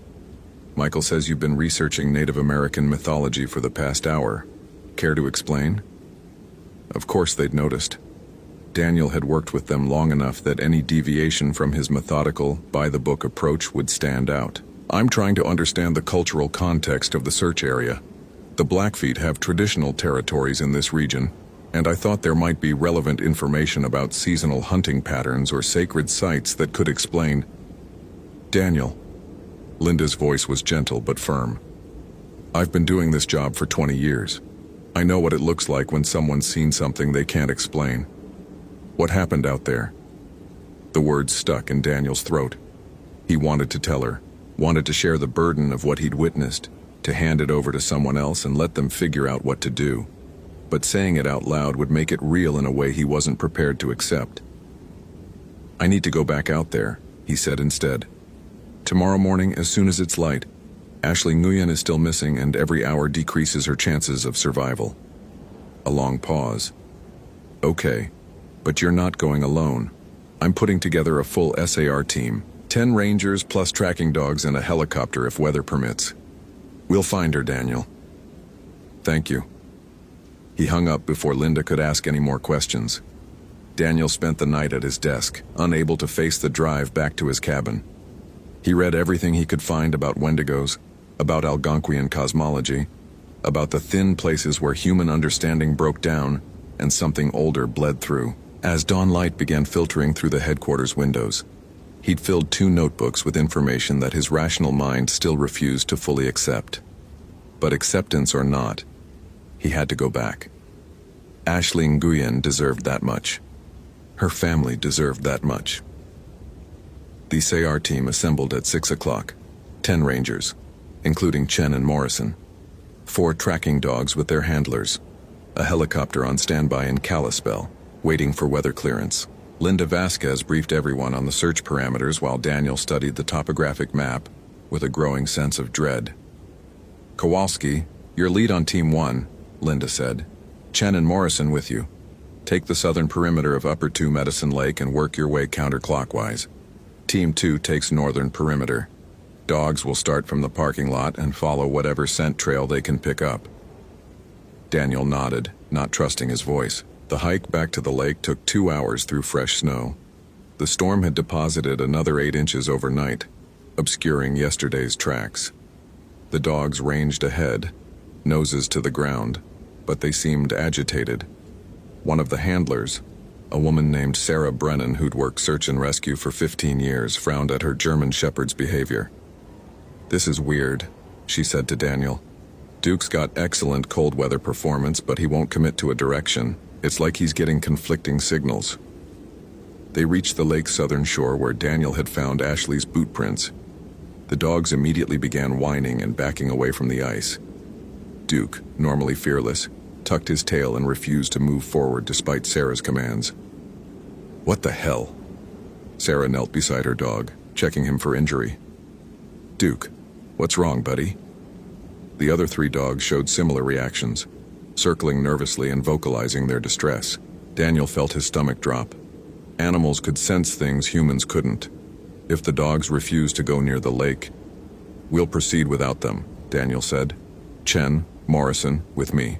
Everyone else, maintain perimeter and mark any evidence you find. Patricia gave him a concerned look. Dan, if the dogs won't track, maybe we should reconsider the approach. Noted. Let's move. They started along the shoreline, moving in single file through the deep snow.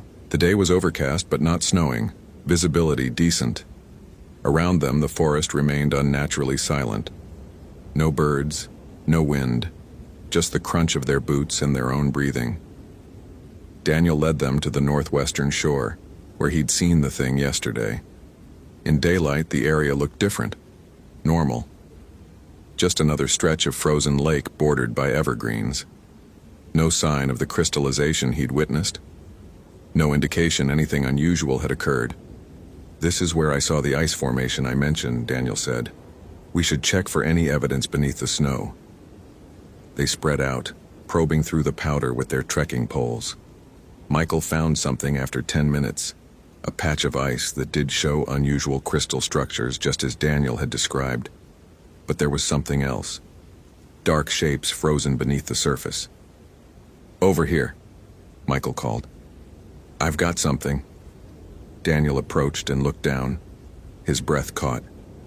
Beneath 6 inches of clear ice were items of clothing. A black North Face jacket, a pair of hiking pants, a fleece underlayer. All arranged in a rough approximation of human form, as if someone had simply stepped out of their clothes and left them behind. "Get the ice saw," Daniel said quietly. It took 20 minutes to cut through the ice and retrieve the items. Patricia photographed everything in situ before they carefully bagged each piece. The jacket still had a wallet in the pocket. When Daniel opened it with gloved hands, he found Ashley Ngoyan's driver's license staring back at him. The photo showed a smiling Asian American woman with long black hair and an infectious grin. Date of birth, March 14, 1989. 25 years old, from Seattle, an organ donor. "So she went through the ice?" Morrison suggested. "Body could have been swept away by underwater currents before it refroze." Daniel knew that wasn't what happened. The clothes were too perfectly arranged, too deliberately positioned. And bodies didn't simply vanish from their clothing. But he couldn't voice the truth, couldn't say what he believed had actually occurred. That Ashley Nguyen had encountered something terrible on this frozen lake, and what she'd become was still out there. "We need to search the surrounding forest," Daniel said. "Quarter-mile radius, full grid pattern." They spent the rest of the day combing through the woods, finding nothing but undisturbed snow and the oppressive silence that made Daniel's skin crawl. As twilight approached, Linda radioed to recall all teams. The helicopter had flown 2 passes with thermal imaging and detected no heat signatures. After 48 hours, the chances of finding Ashley Nguyen alive had dropped to nearly 0. Daniel stood at the lake's edge as the other rangers packed up equipment and began the hike back to the trailhead. The sun was setting behind Rising Wolf Mountain, painting the snow in shades of orange and purple, beautiful and serene and utterly empty of answers. "We'll resume tomorrow if weather permits," Patricia said, touching his shoulder. "You did everything you could, Dan." Had he? Daniel wasn't sure. He'd documented evidence, followed protocol, conducted a thorough search, but he'd also censored his own observations, hidden the truth about what he'd seen. What if that truth was the key to finding Ashley? What if his refusal to accept the impossible had cost her whatever slim chance at survival remained? The walk back to headquarters passed in silence. Daniel filed his report, factual, thorough, devoid of any mention of entities that couldn't exist. Ashley Nguyen's clothes had been found, suggesting she'd fallen through the ice and drowned. Recovery of remains would be attempted once spring thaw made it safe to send divers into the lake. Case categorized as accidental death by hypothermia. Linda accepted the report without comment, though her eyes held questions she didn't ask. Daniel drove home to his cabin on the outskirts of West Glacier. The small structure sat on 2 acres of forest, isolated and quiet, normally his refuge from the demands of the job. Tonight, the isolation felt threatening. He locked all the doors and windows, built a fire in the wood stove, and tried to eat dinner. The food tasted like ash. At midnight, he woke from a nightmare he couldn't quite remember to find frost forming on the inside of his bedroom window despite the fire burning in the next room. The temperature in the cabin had dropped 20 degrees. Daniel's breath came out in clouds as he stumbled out of bed, reaching for his phone to check the thermostat. The power was out, not just in his cabin. Through the bedroom window, he could see the entire valley had gone dark. No lights from the few scattered houses visible from his property. No glow from the distant highway. Daniel pulled on layers of clothing with shaking hands. Power outages weren't uncommon during winter storms, but there'd been no storm tonight. Clear skies, no wind, just sudden, absolute darkness and plummeting temperatures. He was pulling on his boots when he heard it. A voice outside calling his name. Daniel Kowalski. His blood turned to ice that had nothing to do with the cold. The voice was Ashley Nguyen's, but wrong in the same way it had been wrong on the lake. Too many overtones, too much hunger bleeding through the syllables. I found you, Daniel Kowalski. The rational part of his mind told him to stay inside, to call for help, but his phone showed no signal despite usually having full bars this close to the highway. And something about that voice, despite its wrongness, compelled him toward the door. His hand was on the doorknob before he caught himself. This was how it happened. This was how people died in every horror story ever told. They opened the door. They investigated the noise. They went out into the darkness despite every instinct screaming at them to stay put. But Daniel's entire worldview had been built on investigation, on moving toward mystery rather than away from it. How could he stop now? He grabbed his flashlight and his service weapon, unlocked the door, stepped out into air so cold it felt solid, like walking into a wall of ice. The beam of his flashlight cut through the darkness, revealing his snow-covered yard. Nothing moved. Nothing made sound. Even the usual night noises of the forest, owls, small mammals, the rustle of wind, had ceased. I see you, Daniel Kowalski. The voice came from everywhere and nowhere. I see your heat, your life, your fear. Ashley, Daniel called out, hating how his voice shook. Ashley, if you're out there, I can help you. Let me help you. Laughter echoed through the trees, but it wasn't Ashley's laugh. It was the sound of cracking ice and splintering bone. Help? You want to help? The voice grew closer, more present. I need help, Daniel. I'm so hungry, so cold. Always hungry. Always cold. Forever and ever and ever. A shape materialized at the edge of his flashlight beam. Tall. Wrong. Moving with a jerking, disjointed gait that hurt to watch. Daniel raised his weapon, finger on the trigger, though he had no idea if bullets would stop this thing. Stay back, he shouted. The shape paused.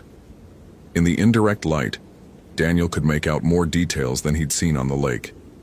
The thing that had been Ashley Nguyen was skeletal, its limbs elongated and bent at impossible angles.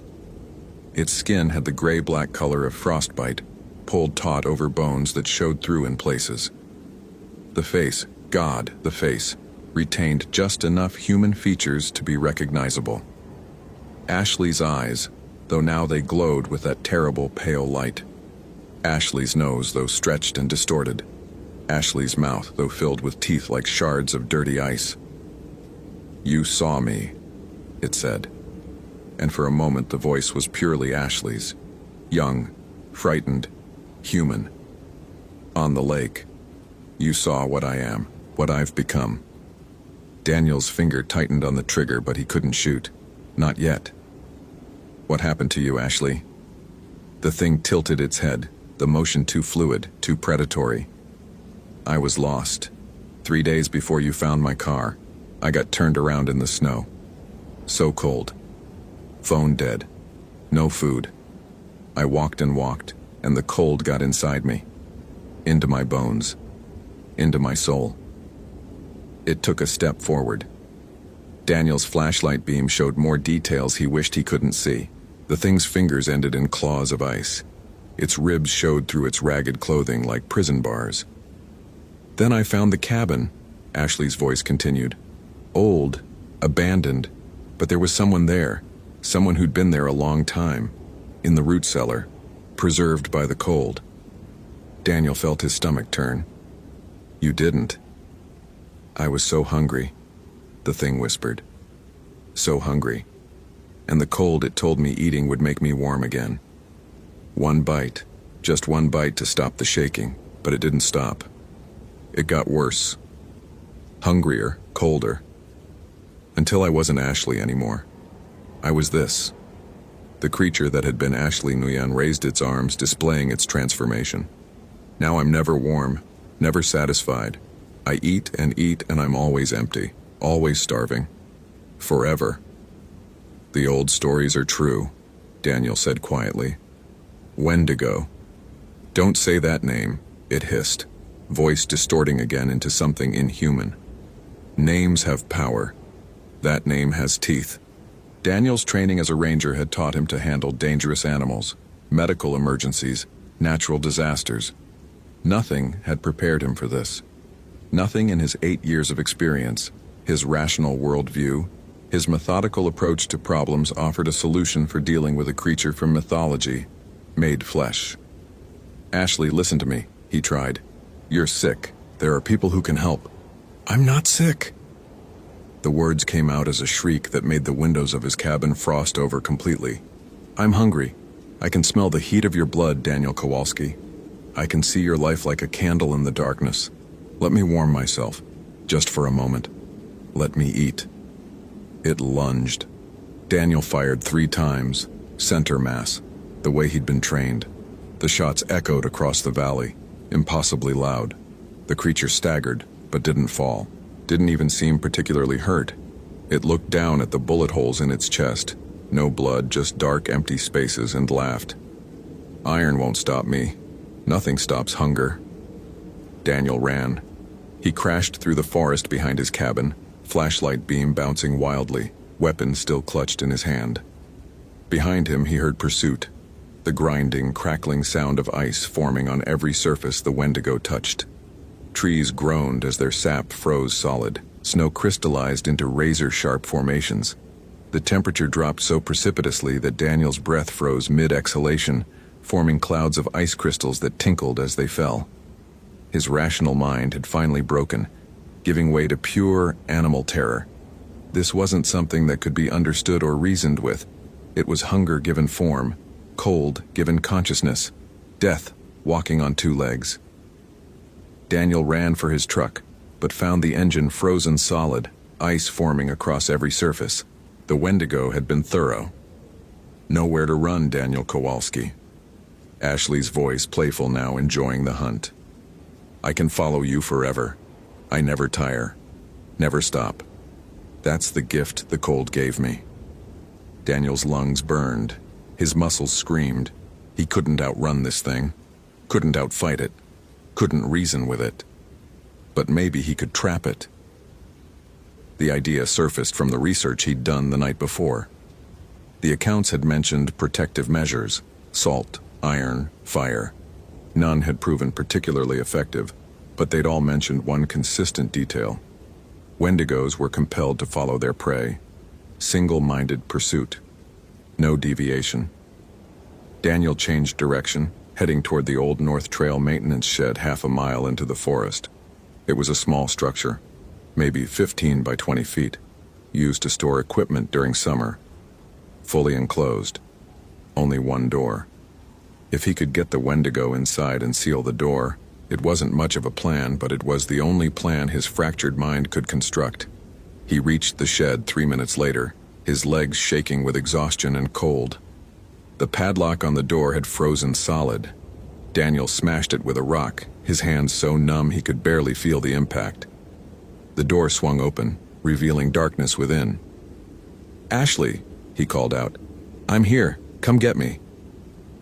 The Wendigo emerged from the trees, moving faster now, hunger overriding caution. It flowed toward him with terrible grace, its mouth opening impossibly wide. Daniel waited until it was 20 feet away, then ducked inside the shed and slammed the door. The Wendigo hit the closed door with enough force to crack the frame. Wood splintered, metal shrieked, but the door held. Daniel braced himself against it as the creature threw itself against the barrier again and again. Each impact sent shockwaves through his body. Each impact made the temperature drop further inside the shed. Frost crawled up the walls. Ice formed on the ceiling.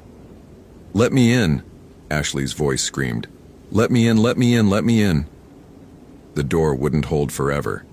Daniel knew that. Already it was starting to buckle, hinges working loose. He had minutes at best. His radio. He still had his radio. With shaking hands, Daniel pulled it from his belt and keyed the transmitter. This is Ranger Daniel Kowalski. Emergency situation at Old North Trail Maintenance Shed.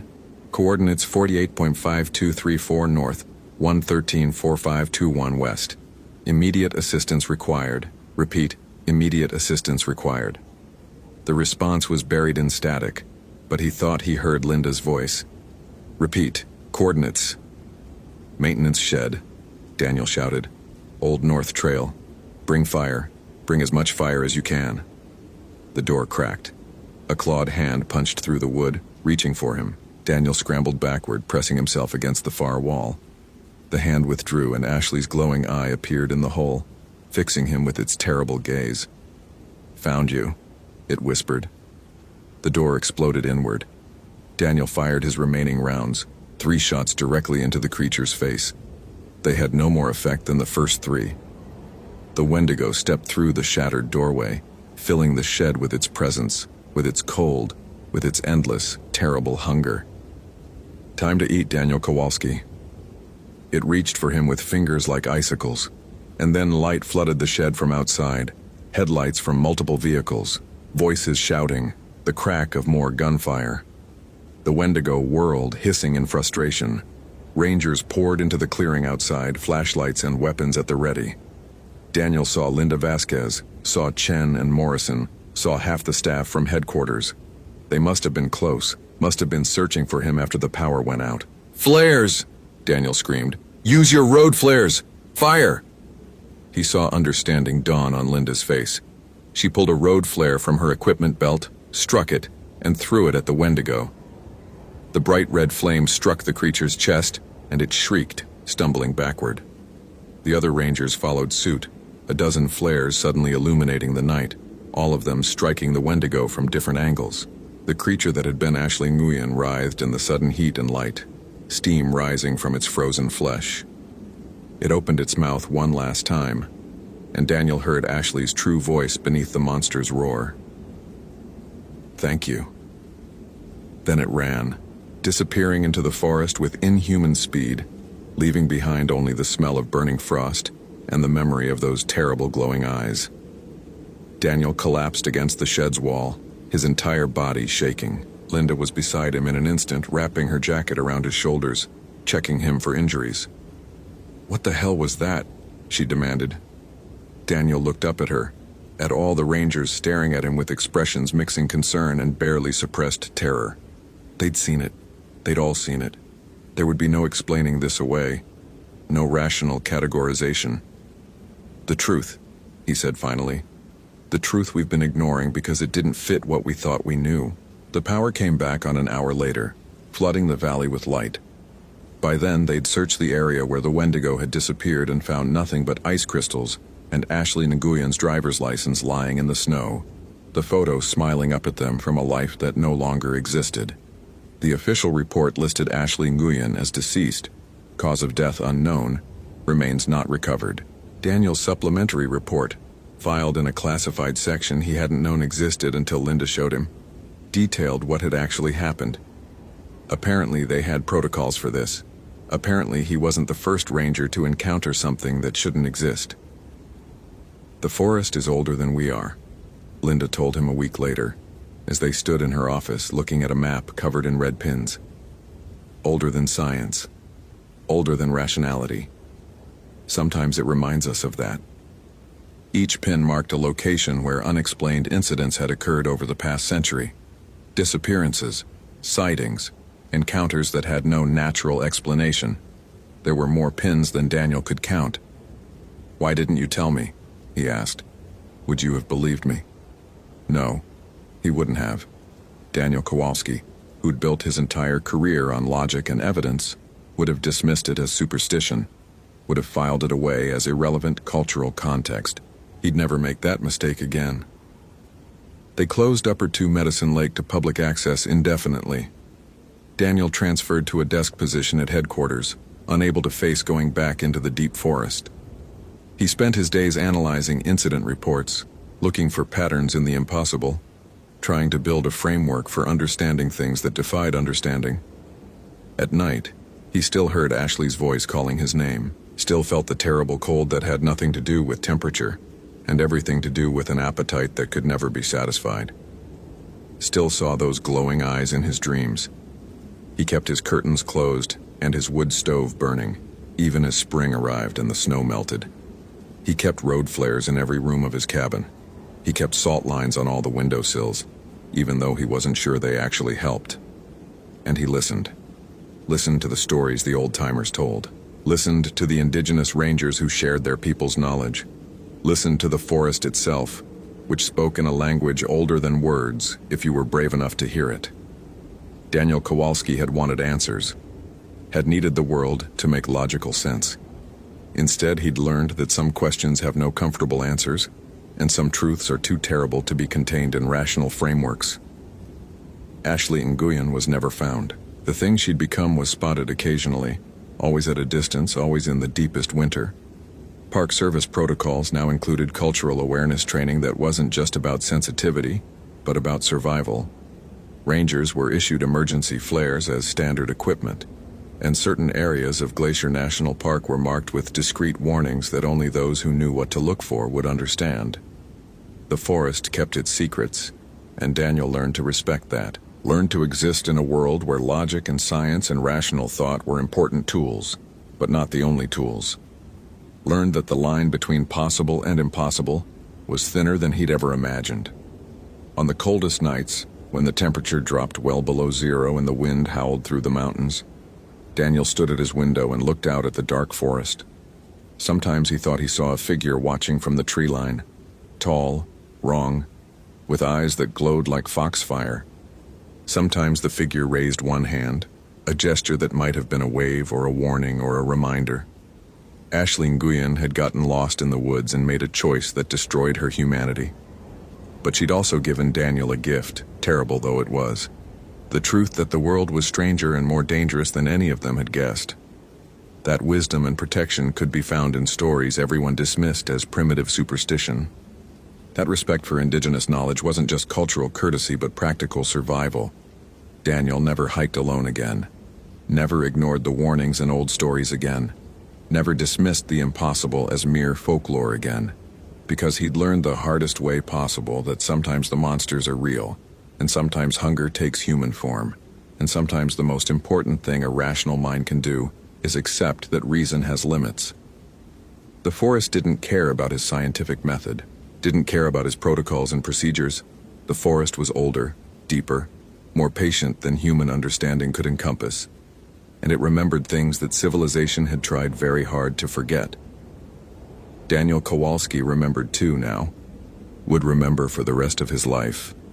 The boot prints that stopped at the edge of the frozen lake. The voice that wore Ashley Nguyen's words like stolen clothing. The terrible hunger that could never be satisfied. The cold that could never be warmed. He remembered it all, and kept watching the tree line, and knew that some mysteries were better left unsolved. Hope you felt genuine terror. If you appreciate authentic horror rooted in real folklore, consider following for more stories. Which moment scared you most? Share your theory about what happened.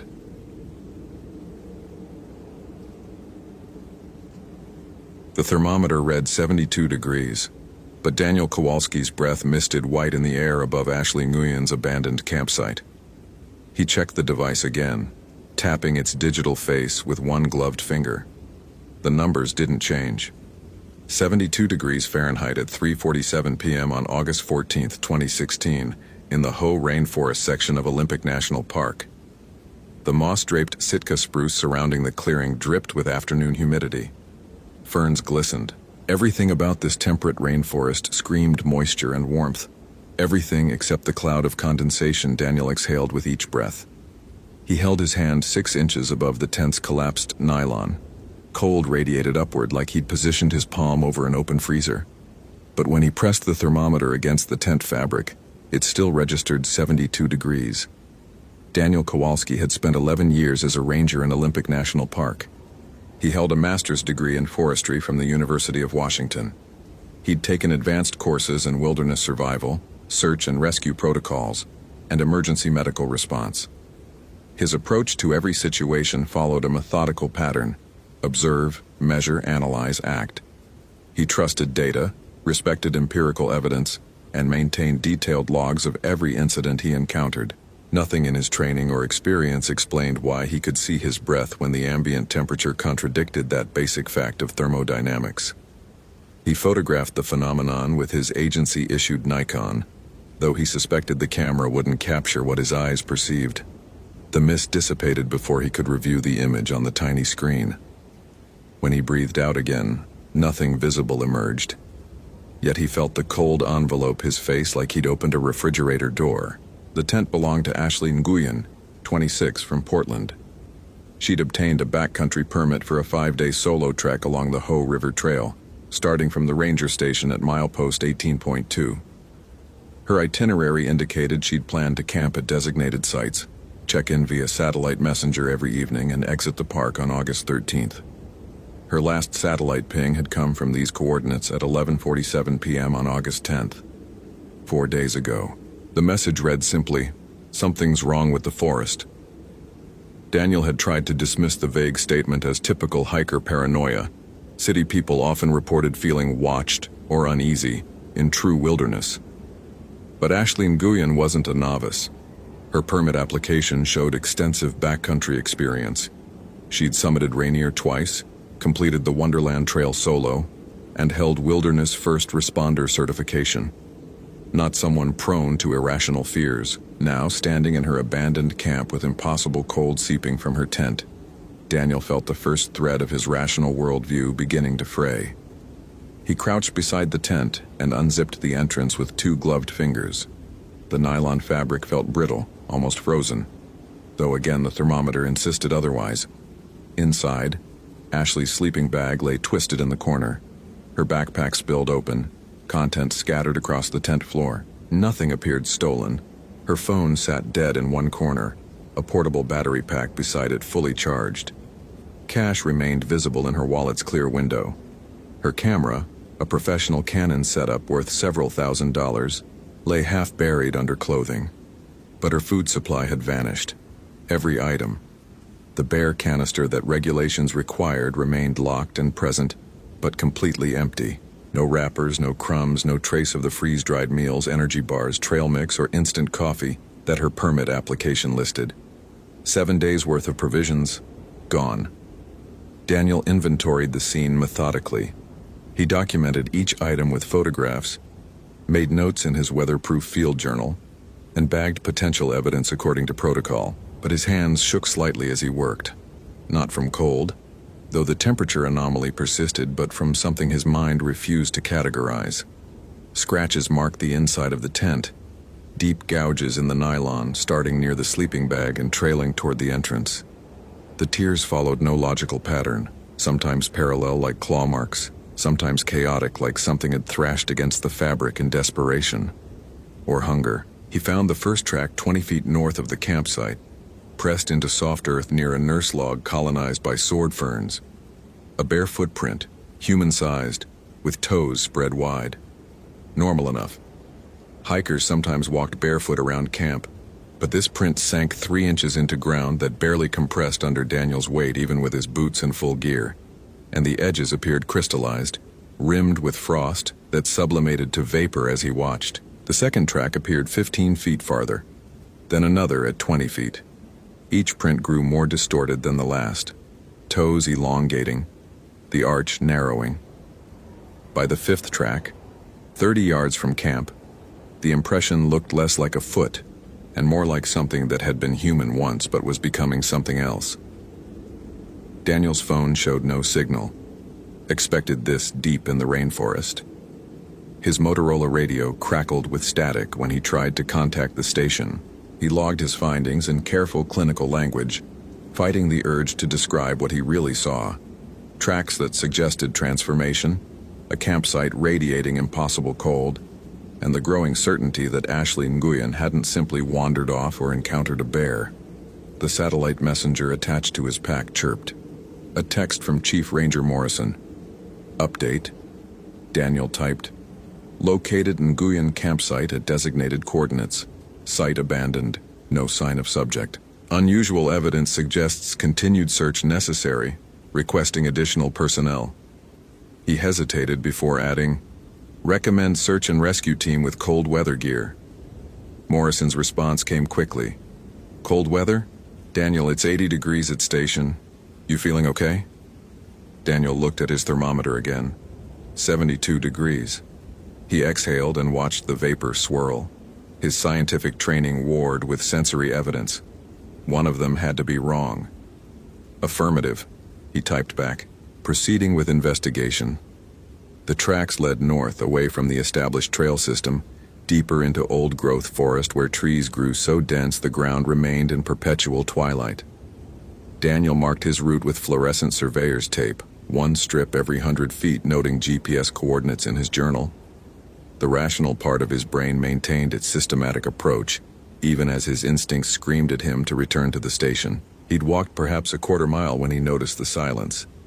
The Hoh rainforest typically resonated with sound, varied thrushes calling from the canopy, winter wrens chattering in the understory, Douglas squirrels chittering territorial warnings.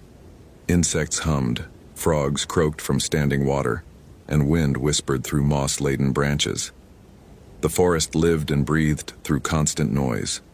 But here, nothing. Not even wind. The air hung motionless and thick with a silence so complete, Daniel could hear his own heartbeat, the whisper of blood through his ears. He stopped walking. In the perfect quiet, another sound emerged, so faint he initially dismissed it as imagination. A voice, distant and distorted, speaking words he couldn't quite distinguish. It rose and fell in rhythms that sounded almost like language but followed no pattern he recognized. Daniel checked his radio again.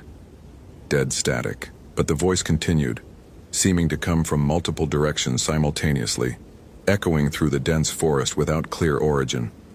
His training covered many scenarios: lost hikers, injured climbers, bear encounters, illegal camping, even the occasional marijuana grow operation hidden in remote wilderness. Nowhere in the National Park Service handbook did it explain what to do when you heard whispers in a language that predated English, Spanish, or any tongue spoken by European settlers. He knew about the Wendigo. Everyone who worked in Pacific Northwest forests heard the stories eventually, usually dismissed as campfire tales or cultural mythology. The Algonquian legend of an evil spirit that possessed humans, transforming them into cannibalistic monsters driven by insatiable hunger. The Quinault people, whose ancestral lands included these forests, had similar stories. Cautionary tales about settlers who ventured too deep into the woods and returned changed, no longer human. Daniel had categorized these as folklore, psychological metaphors for the dangers of isolation and starvation. He'd never given them credence beyond cultural historical interest. The voice grew louder, resolving into something that might have been words if human vocal cords could produce such sounds. A wet, clicking language that seemed to bypass his ears and resonate directly in his skull. He walked faster. The footprints continued their transformation, becoming less human with each impression. Where toes should be, he now saw something more like talons. The arch had lengthened impossibly, and the stride increased to 7 feet, then 8, then 10. A deer carcass lay across the trail. Daniel stopped, his forensic mind automatically cataloging details. Roosevelt elk doe, approximately 600 pounds in life. Throat torn open, ribs exposed and picked clean, but the meat hadn't been eaten by any predator he recognized. Mountain lions killed with precision, bears fed methodically, wolves pack-hunted and shared kills efficiently. This looked like something had eaten in a frenzy.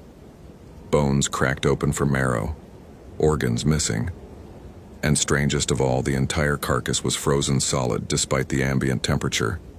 Frost crystals covered the exposed muscle tissue, and when Daniel touched the corpse with his boot, it felt like kicking a block of ice. The thermometer, when pressed against the deer's flank, read 72 degrees. Daniel's hands no longer shook. They'd moved past trembling into a kind of numb steadiness that came from shock. His mind tried to impose rational structure on irrational data.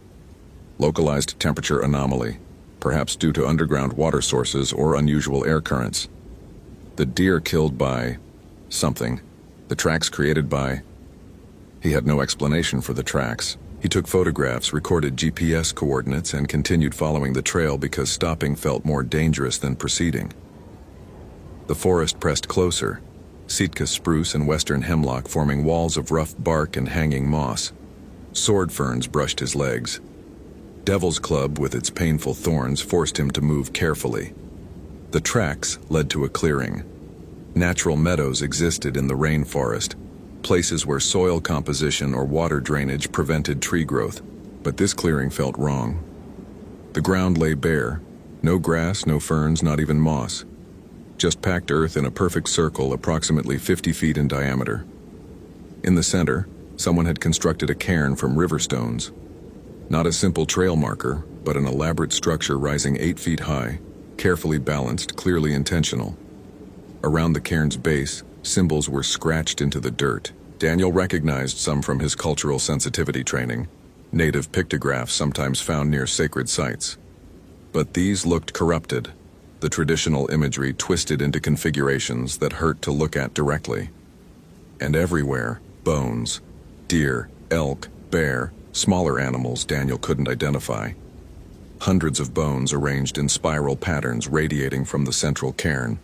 Some appeared decades old, weathered gray and brittle. Others looked fresh, still carrying traces of tissue. Ashley Nguyen's hiking boot sat atop the cairn like an offering. Daniel approached slowly, his Nikon raised, documenting everything. The boot was definitely hers. Bright red with distinctive yellow laces, matching the description from her permit application. He climbed onto the lower stones of the cairn, reaching for the boot with gloved hands. The whispers erupted into shrieks. Not human screams. These sounds came from no throat, no mouth. They vibrated through the air itself, through the ground beneath his feet, through his bones. Words in that clicking, wet language echoed from every direction. The stones beneath him trembled. Daniel grabbed the boot and jumped down, stumbling backward across the bone-littered ground. His rational mind even now sought explanations. Seismic activity, auditory hallucinations brought on by stress and isolation, some rare meteorological phenomenon. But Ashley's boot felt frozen solid in his hands, and when he opened it, he found her foot still inside. Not severed, not bloody, just ended. The flesh terminated at the ankle in a clean line, frozen mid-stride as if she'd walked straight out of her own body. Frost patterns covered the exposed tissue in delicate fractals. No bone protruded, no trauma indicated. The foot simply stopped being part of Ashley Nguyen and became something else. Daniel vomited into the ferns, his body rejecting what his mind tried to process. When he finished retching, he stood on shaking legs and forced himself to think, to analyze, to follow protocol even as protocol crumbled around him. Document, report, evacuate. He photographed the foot from multiple angles, his hands operating on autopilot while his consciousness struggled with impossible reality. The camera's LCD screen showed normal images: a boot, frost, a truncated appendage. Nothing suggested supernatural occurrence, just trauma his training hadn't prepared him to categorize. The satellite messenger chirped. Morrison again. "Daniel, you've been out of contact for 90 minutes. Status?" He typed with numb fingers. "Found evidence of Nguyen. Medical emergency. Requesting immediate helicopter extraction and county sheriff assistance. Evidence? Is she injured? Do you have visual on the subject?" How did he answer that? He looked at the frozen foot in his hands, at the bone spirals surrounding the cairn, at the impossible clearing in the heart of a thriving rainforest. Negative visual on Nguyen. Found partial remains. Situation unclear. Request immediate backup. Partial remains? Daniel, what exactly are you looking at? He couldn't type the truth. Morrison would think he'd lost his mind. Hell, Daniel suspected he might have lost his mind. But the foot remained solid and frozen in his hands. Undeniable evidence that reality had rules he'd never been taught. Unable to explain via text, sending coordinates. Do not approach without cold weather gear and medical support. Cold weather gear? Daniel, seriously, are you experiencing heat exhaustion, dehydration? You're talking nonsense. The whispers returned, now clearly forming words. He couldn't understand the language, but meaning penetrated his consciousness anyway. Ancient and hungry, patient and eternal. The clearing suddenly felt less empty. Shadows moved wrong among the trees, independent of light source. The frost spreading across Ashley's severed foot began creeping up his gloves. Daniel dropped the boot and ran. He ran blindly at first, crashing through Devil's Club and Salal, his rational mind abandoned in favor of pure survival instinct. But training reasserted itself gradually. He checked his compass, oriented himself, found the surveyor's tape marking his back trail. His breath came in ragged gasps, and yes, he could see it misting despite the thermometer's continued insistence that the temperature remained comfortable. Something moved parallel to him through the forest, tall, impossibly tall, flowing between trees with liquid grace. When he glimpsed it in his peripheral vision, his mind refused to assemble the visual information into coherent imagery. Too many joints, limbs bending wrong, height that suggested someone walking on stilts except it moved naturally, hungrily. The Wendigo. His rational mind finally surrendered and accepted the word. Not folklore, not metaphor, real.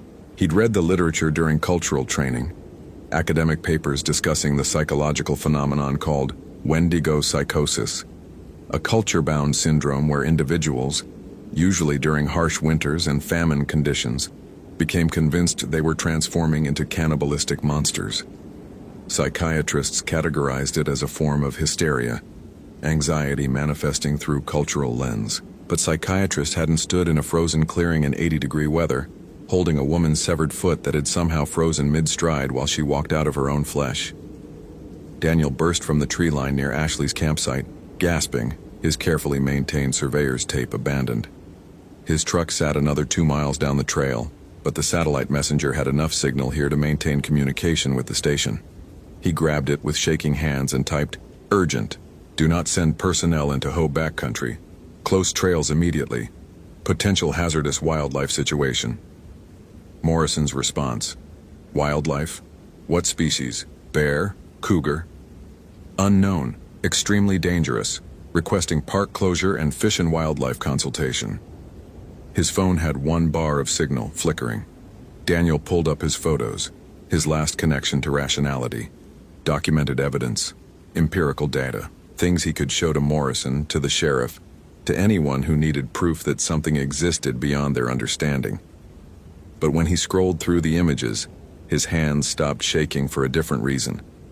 The photos showed Ashley's campsite exactly as he'd found it. Collapsed tent, scattered supplies, the bare canister. But where the cold had been palpable, where his breath had misted white, the images showed nothing unusual. Normal summer camping scene, his thermometer, visible in one shot, clearly displaying 72 degrees. The footprints appeared in his photos as standard human tracks, slightly smudged, but unremarkable. The frozen deer carcass looked like normal predation, no frost visible. The clearing showed scattered bones, yes, but arranged randomly, not in deliberate spirals. The cairn appeared as a simple rock pile, and Ashley's boot sat on top without frost, without her frozen foot inside, just an empty hiking boot. Daniel scrolled faster, desperately seeking the impossible evidence his eyes had witnessed. But the camera showed only rational imagery, explicable phenomena, nothing that couldn't be dismissed as natural occurrences in a wilderness setting. Either the camera was wrong or his senses were wrong, or something in that clearing had the power to edit reality itself, showing different truths to different observers. The satellite messenger chirped. Morrison. Daniel, I'm sending Jackson and Torres to your location. They'll meet you at the campsite in 2 hours. Wait there. And drink some water. You sound heat affected. No, keep them out. Morrison, I am giving you a direct report that conditions are unsafe for personnel. Based on what? Your photos show a standard missing person scene. I need you to explain clearly what you're experiencing. How could he explain when the evidence contradicted his senses? His scientific training demanded empirical proof, but empirical proof now served as a weapon against truth. The camera showed lies. The thermometer showed lies. Or Daniel Kowalski was experiencing a complete psychological break. He heard the whispers again, distant but approaching. That wet, clicking language that conveyed hunger.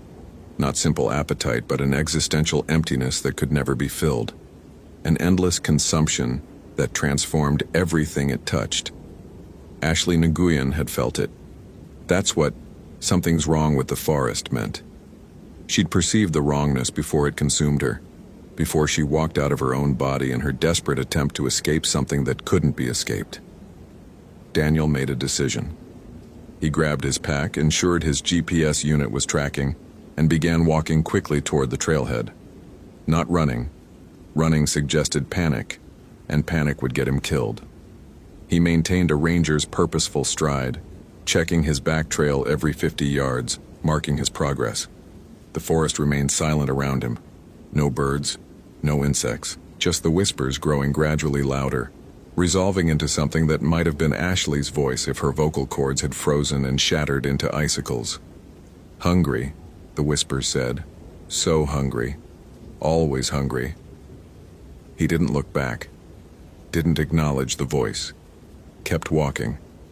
His training manual had covered psychological responses to extreme stress. Auditory hallucinations ranked common, especially in isolation. The mind created companionship, even hostile companionship, to combat the evolutionary terror of being alone. He was experiencing an acute stress response, perfectly normal, explainable, except he could smell it now. Rotting meat and ice, an impossible combination. The scent of a walk-in freezer filled with weeks-old carry-on. They said I was starving, Ashley's broken voice continued. But I wasn't starving. I was becoming, growing, transcending. Daniel's pace increased despite his conscious decision to remain calm. The trailhead lay a mile ahead, his truck another half-mile beyond that. Civilization existed. Help existed. Rationality existed outside this green nightmare of moss and ancient trees. Something crashed through the forest to his left. Branches snapped. A tree, 100-foot Sitka spruce, groaned and toppled, falling with thunderous impact across the trail ahead. No wind had pushed it. No disease weakened its base. It simply fell, blocking his path as if the forest itself conspired to trap him. Daniel veered right, abandoning the trail, pushing through dense undergrowth. His radio crackled. Dan, hear me? Sishin? Morrison, he shouted into the radio. I'm en route to parking area, approximately 30 minutes out. Do not send anyone after me. Repeat, do not send personnel into the forest. Aching. Daniel, you're coherent. Extraction. The radio died completely. His satellite messenger showed full battery but no signal. His phone indicated 3 bars but wouldn't connect when he tried dialing. All his technology, all his empirical measuring devices, failed simultaneously. The whispers coalesced behind him, no longer distant, close, intimate, breathing down his neck with frost-rhymed words. I found the truth, Ashley's voice said. They warned us, the old stories. But stories are just psychology, right? Just metaphors, until you're walking through the forest and realize you've been hungry your whole life. Hungry for meaning, hungry for purpose, hungry for something real in a world of measuring and analyzing and pretending we understand. Daniel spun around, his hand instinctively moving to the bear spray on his belt. Nothing stood behind him, just trees, ferns, hanging moss. I walked out of my body, the voice continued, now from his right, step by step, leaving the flesh behind because flesh is just meat and I'm so much more than meat now, so much hungrier. A shape resolved between the trees, tall, so tall, with limbs that bent wrong and skin pulled tight over bones that suggested human origin but had transformed into something other. Eyes, he tried not to look at the eyes but they caught him anyway, reflected no light but seemed to absorb it, black holes in a too long face. Ashley Nguyen wore hiking clothes in tatters, hanging from a body that had stretched and twisted like taffy pulled by invisible hands. Her jaw unhinged too wide, revealing teeth that had grown and sharpened into predatory instruments. Frost covered her exposed skin, and with each breath did she still breathe. Ice crystals dispersed into the air. She smiled. The expression looked obscene on that distorted face. You measure everything, Daniel Kowalski. I saw your notes, your careful observations, your scientific method. She took a step closer. Her feet, those elongated, talon-tipped feet he'd tracked, left frozen impressions in the soil. But you can't measure this, can't catalog it, can't reduce it to data points and GPS coordinates. Daniel's bear spray would do nothing against whatever Ashley had become. His training offered no protocol for confronting a transformation that shouldn't exist. But his mind, even in terror, grasped at one thread of rationality. The Wendigo is a curse, he said, his voice somehow steady. Algonquian tradition says it possesses those who commit cannibalism during famine. But you had food. Your bear canister was full when you started. There was no famine. Ashley's laugh cracked like breaking ice. Famine isn't about food. It's about emptiness. Do you know how empty modern life is? How hungry we all walk around, consuming and consuming, trying to fill the void? I came to this forest to find peace. Silence. Meaning. She moved closer. Daniel backed away, maintaining distance. And I found it, she continued. Or it found me. The old thing living in the deep forest, hungry since before humans named it. It showed me the truth. We're all starving. We just don't admit it. But I admitted it. I embraced the hunger. You killed those animals, Daniel said, still backing away, his eyes scanning for escape routes. The deer, the elk. You consumed them. I fed. Ashley's distorted face showed something like ecstasy. Finally I fed. But it's never enough. Can never be enough. That's the beauty of it. The hunger is eternal. Purpose without end. She lunged. Daniel ran. Not a measured retreat, not tactical withdrawal, pure panic flight. The thing that had been Ashley Nguyen moved impossibly fast, flowing between trees, her elongated limbs propelling her in strides that covered 15 feet at a bound. He vaulted over a nurse log, crashed through Salal, felt Devil's Club thorns tear his uniform. Behind him, Ashley, no, the Wendigo wearing Ashley's body like an ill-fitting suit, laughed with frozen breath. You can't outrun hunger, she called. It's already inside you. Feel it, Daniel. Feel that emptiness, that need for something more than your measurements and protocols. Join me. Transform. Become. The parking area appeared ahead through the trees. His truck sat alone on the gravel lot. Agency decals bright in afternoon sun. 20 yards. 15. 10. Daniel slammed against the driver's door, fumbled keys from his pocket with numb fingers. The Wendigo emerged from the forest behind him, moving into direct sunlight. It burned. Not with fire, but with a kind of unraveling, as if exposure to bright light revealed the impossibility of its existence. Ashley's transformed body flickered momentarily, showing her original form, a young woman in hiking clothes, confused and terrified, before snapping back to the elongated monster. It screamed, a sound that shattered Daniel's truck windows and sent ravens erupting from distant trees. Then it retreated into shadow, dissolving back into the forest's perpetual twilight.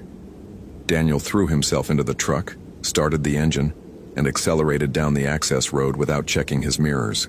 Gravel sprayed. The truck fishtailed. He didn't care.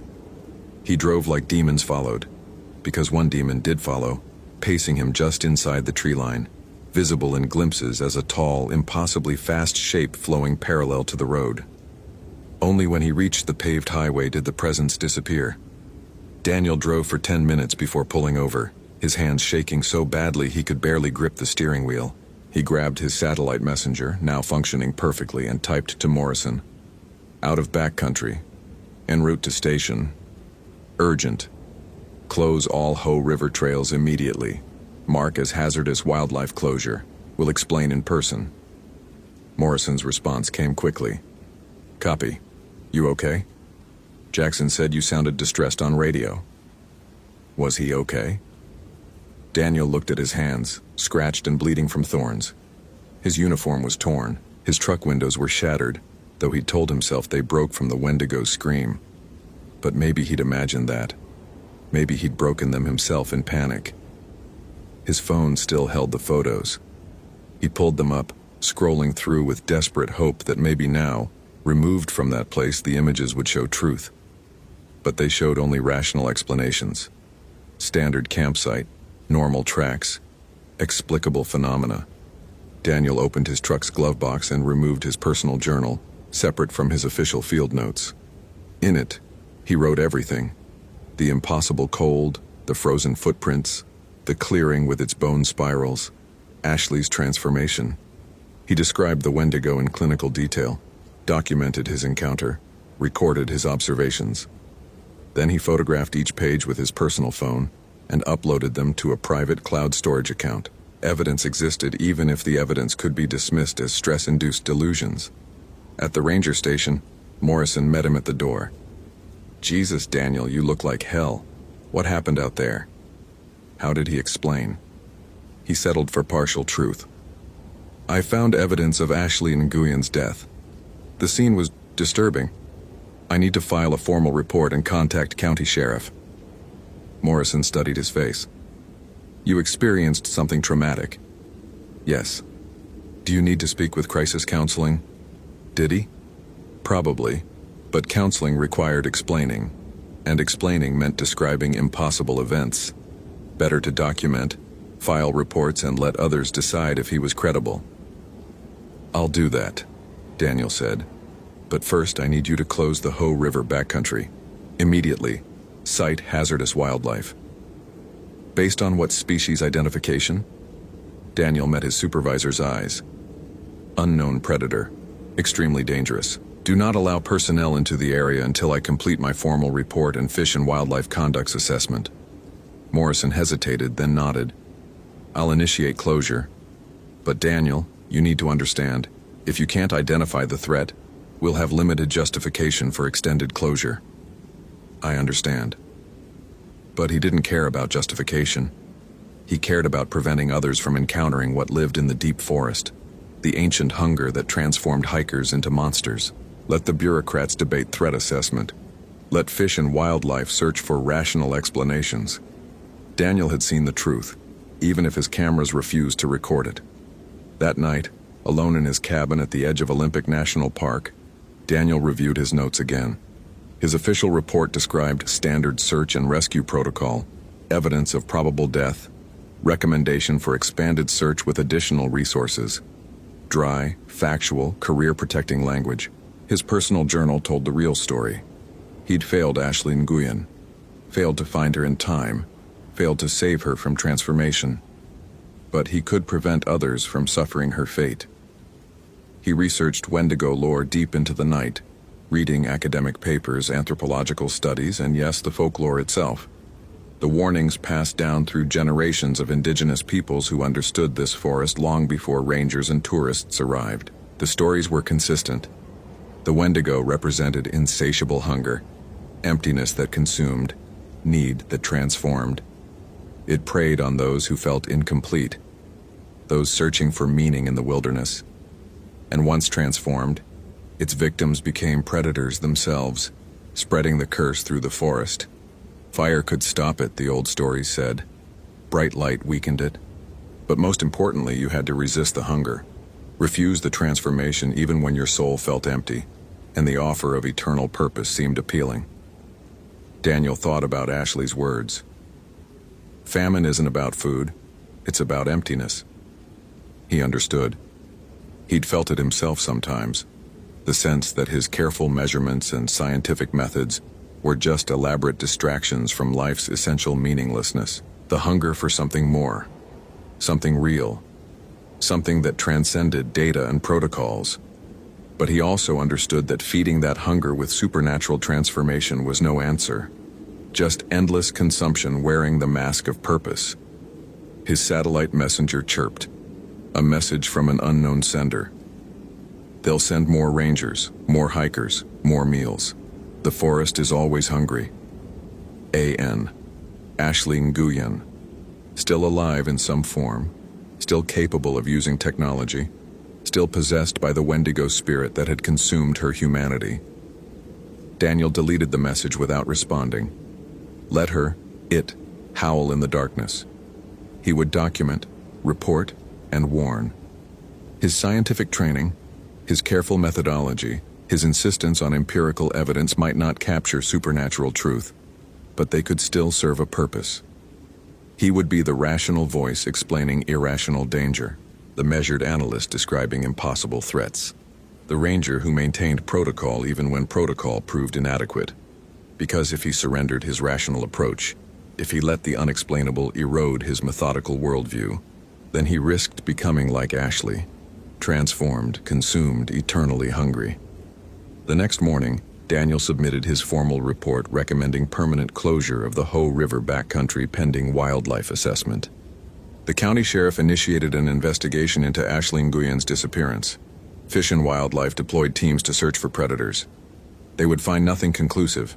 The evidence would remain ambiguous. And eventually, bureaucratic pressure would force the trails to reopen. But Daniel Kowalski would be there, watching, documenting, ready to close them again at first sign of impossible cold, frozen footprints, or hikers who wandered too deep and came back transformed. He couldn't stop the Wendigo, couldn't kill something that existed at the intersection of starvation and mythology. But he could bear witness, maintain vigilance, and prevent others from following Ashley Nguyen into that frozen clearing where hunger became eternal. His thermometer still read 72 degrees when he breathed mist into cold morning air. His photographs still showed only rational explanations for irrational phenomena, but Daniel had learned to trust his senses over his instruments, his experience over his training, his humanity over his methodology. The forest was hungry. It would always be hungry. And as long as people sought meaning in the wilderness, sought to fill their emptiness with something ancient and powerful, the Wendigo would feed. Daniel's job was to stand between seekers and monster, armed only with protocols, measurements, and the stubborn insistence that some hungers must never be satisfied. In his private journal, he wrote a final entry. The Wendigo exists, not as metaphor, not as psychology, as real, physical threat rooted in supernatural origins. My cameras cannot capture it. My instruments cannot measure it. But it hunts in Olympic National Park, transforming those who feed its hunger. This journal constitutes my testimony.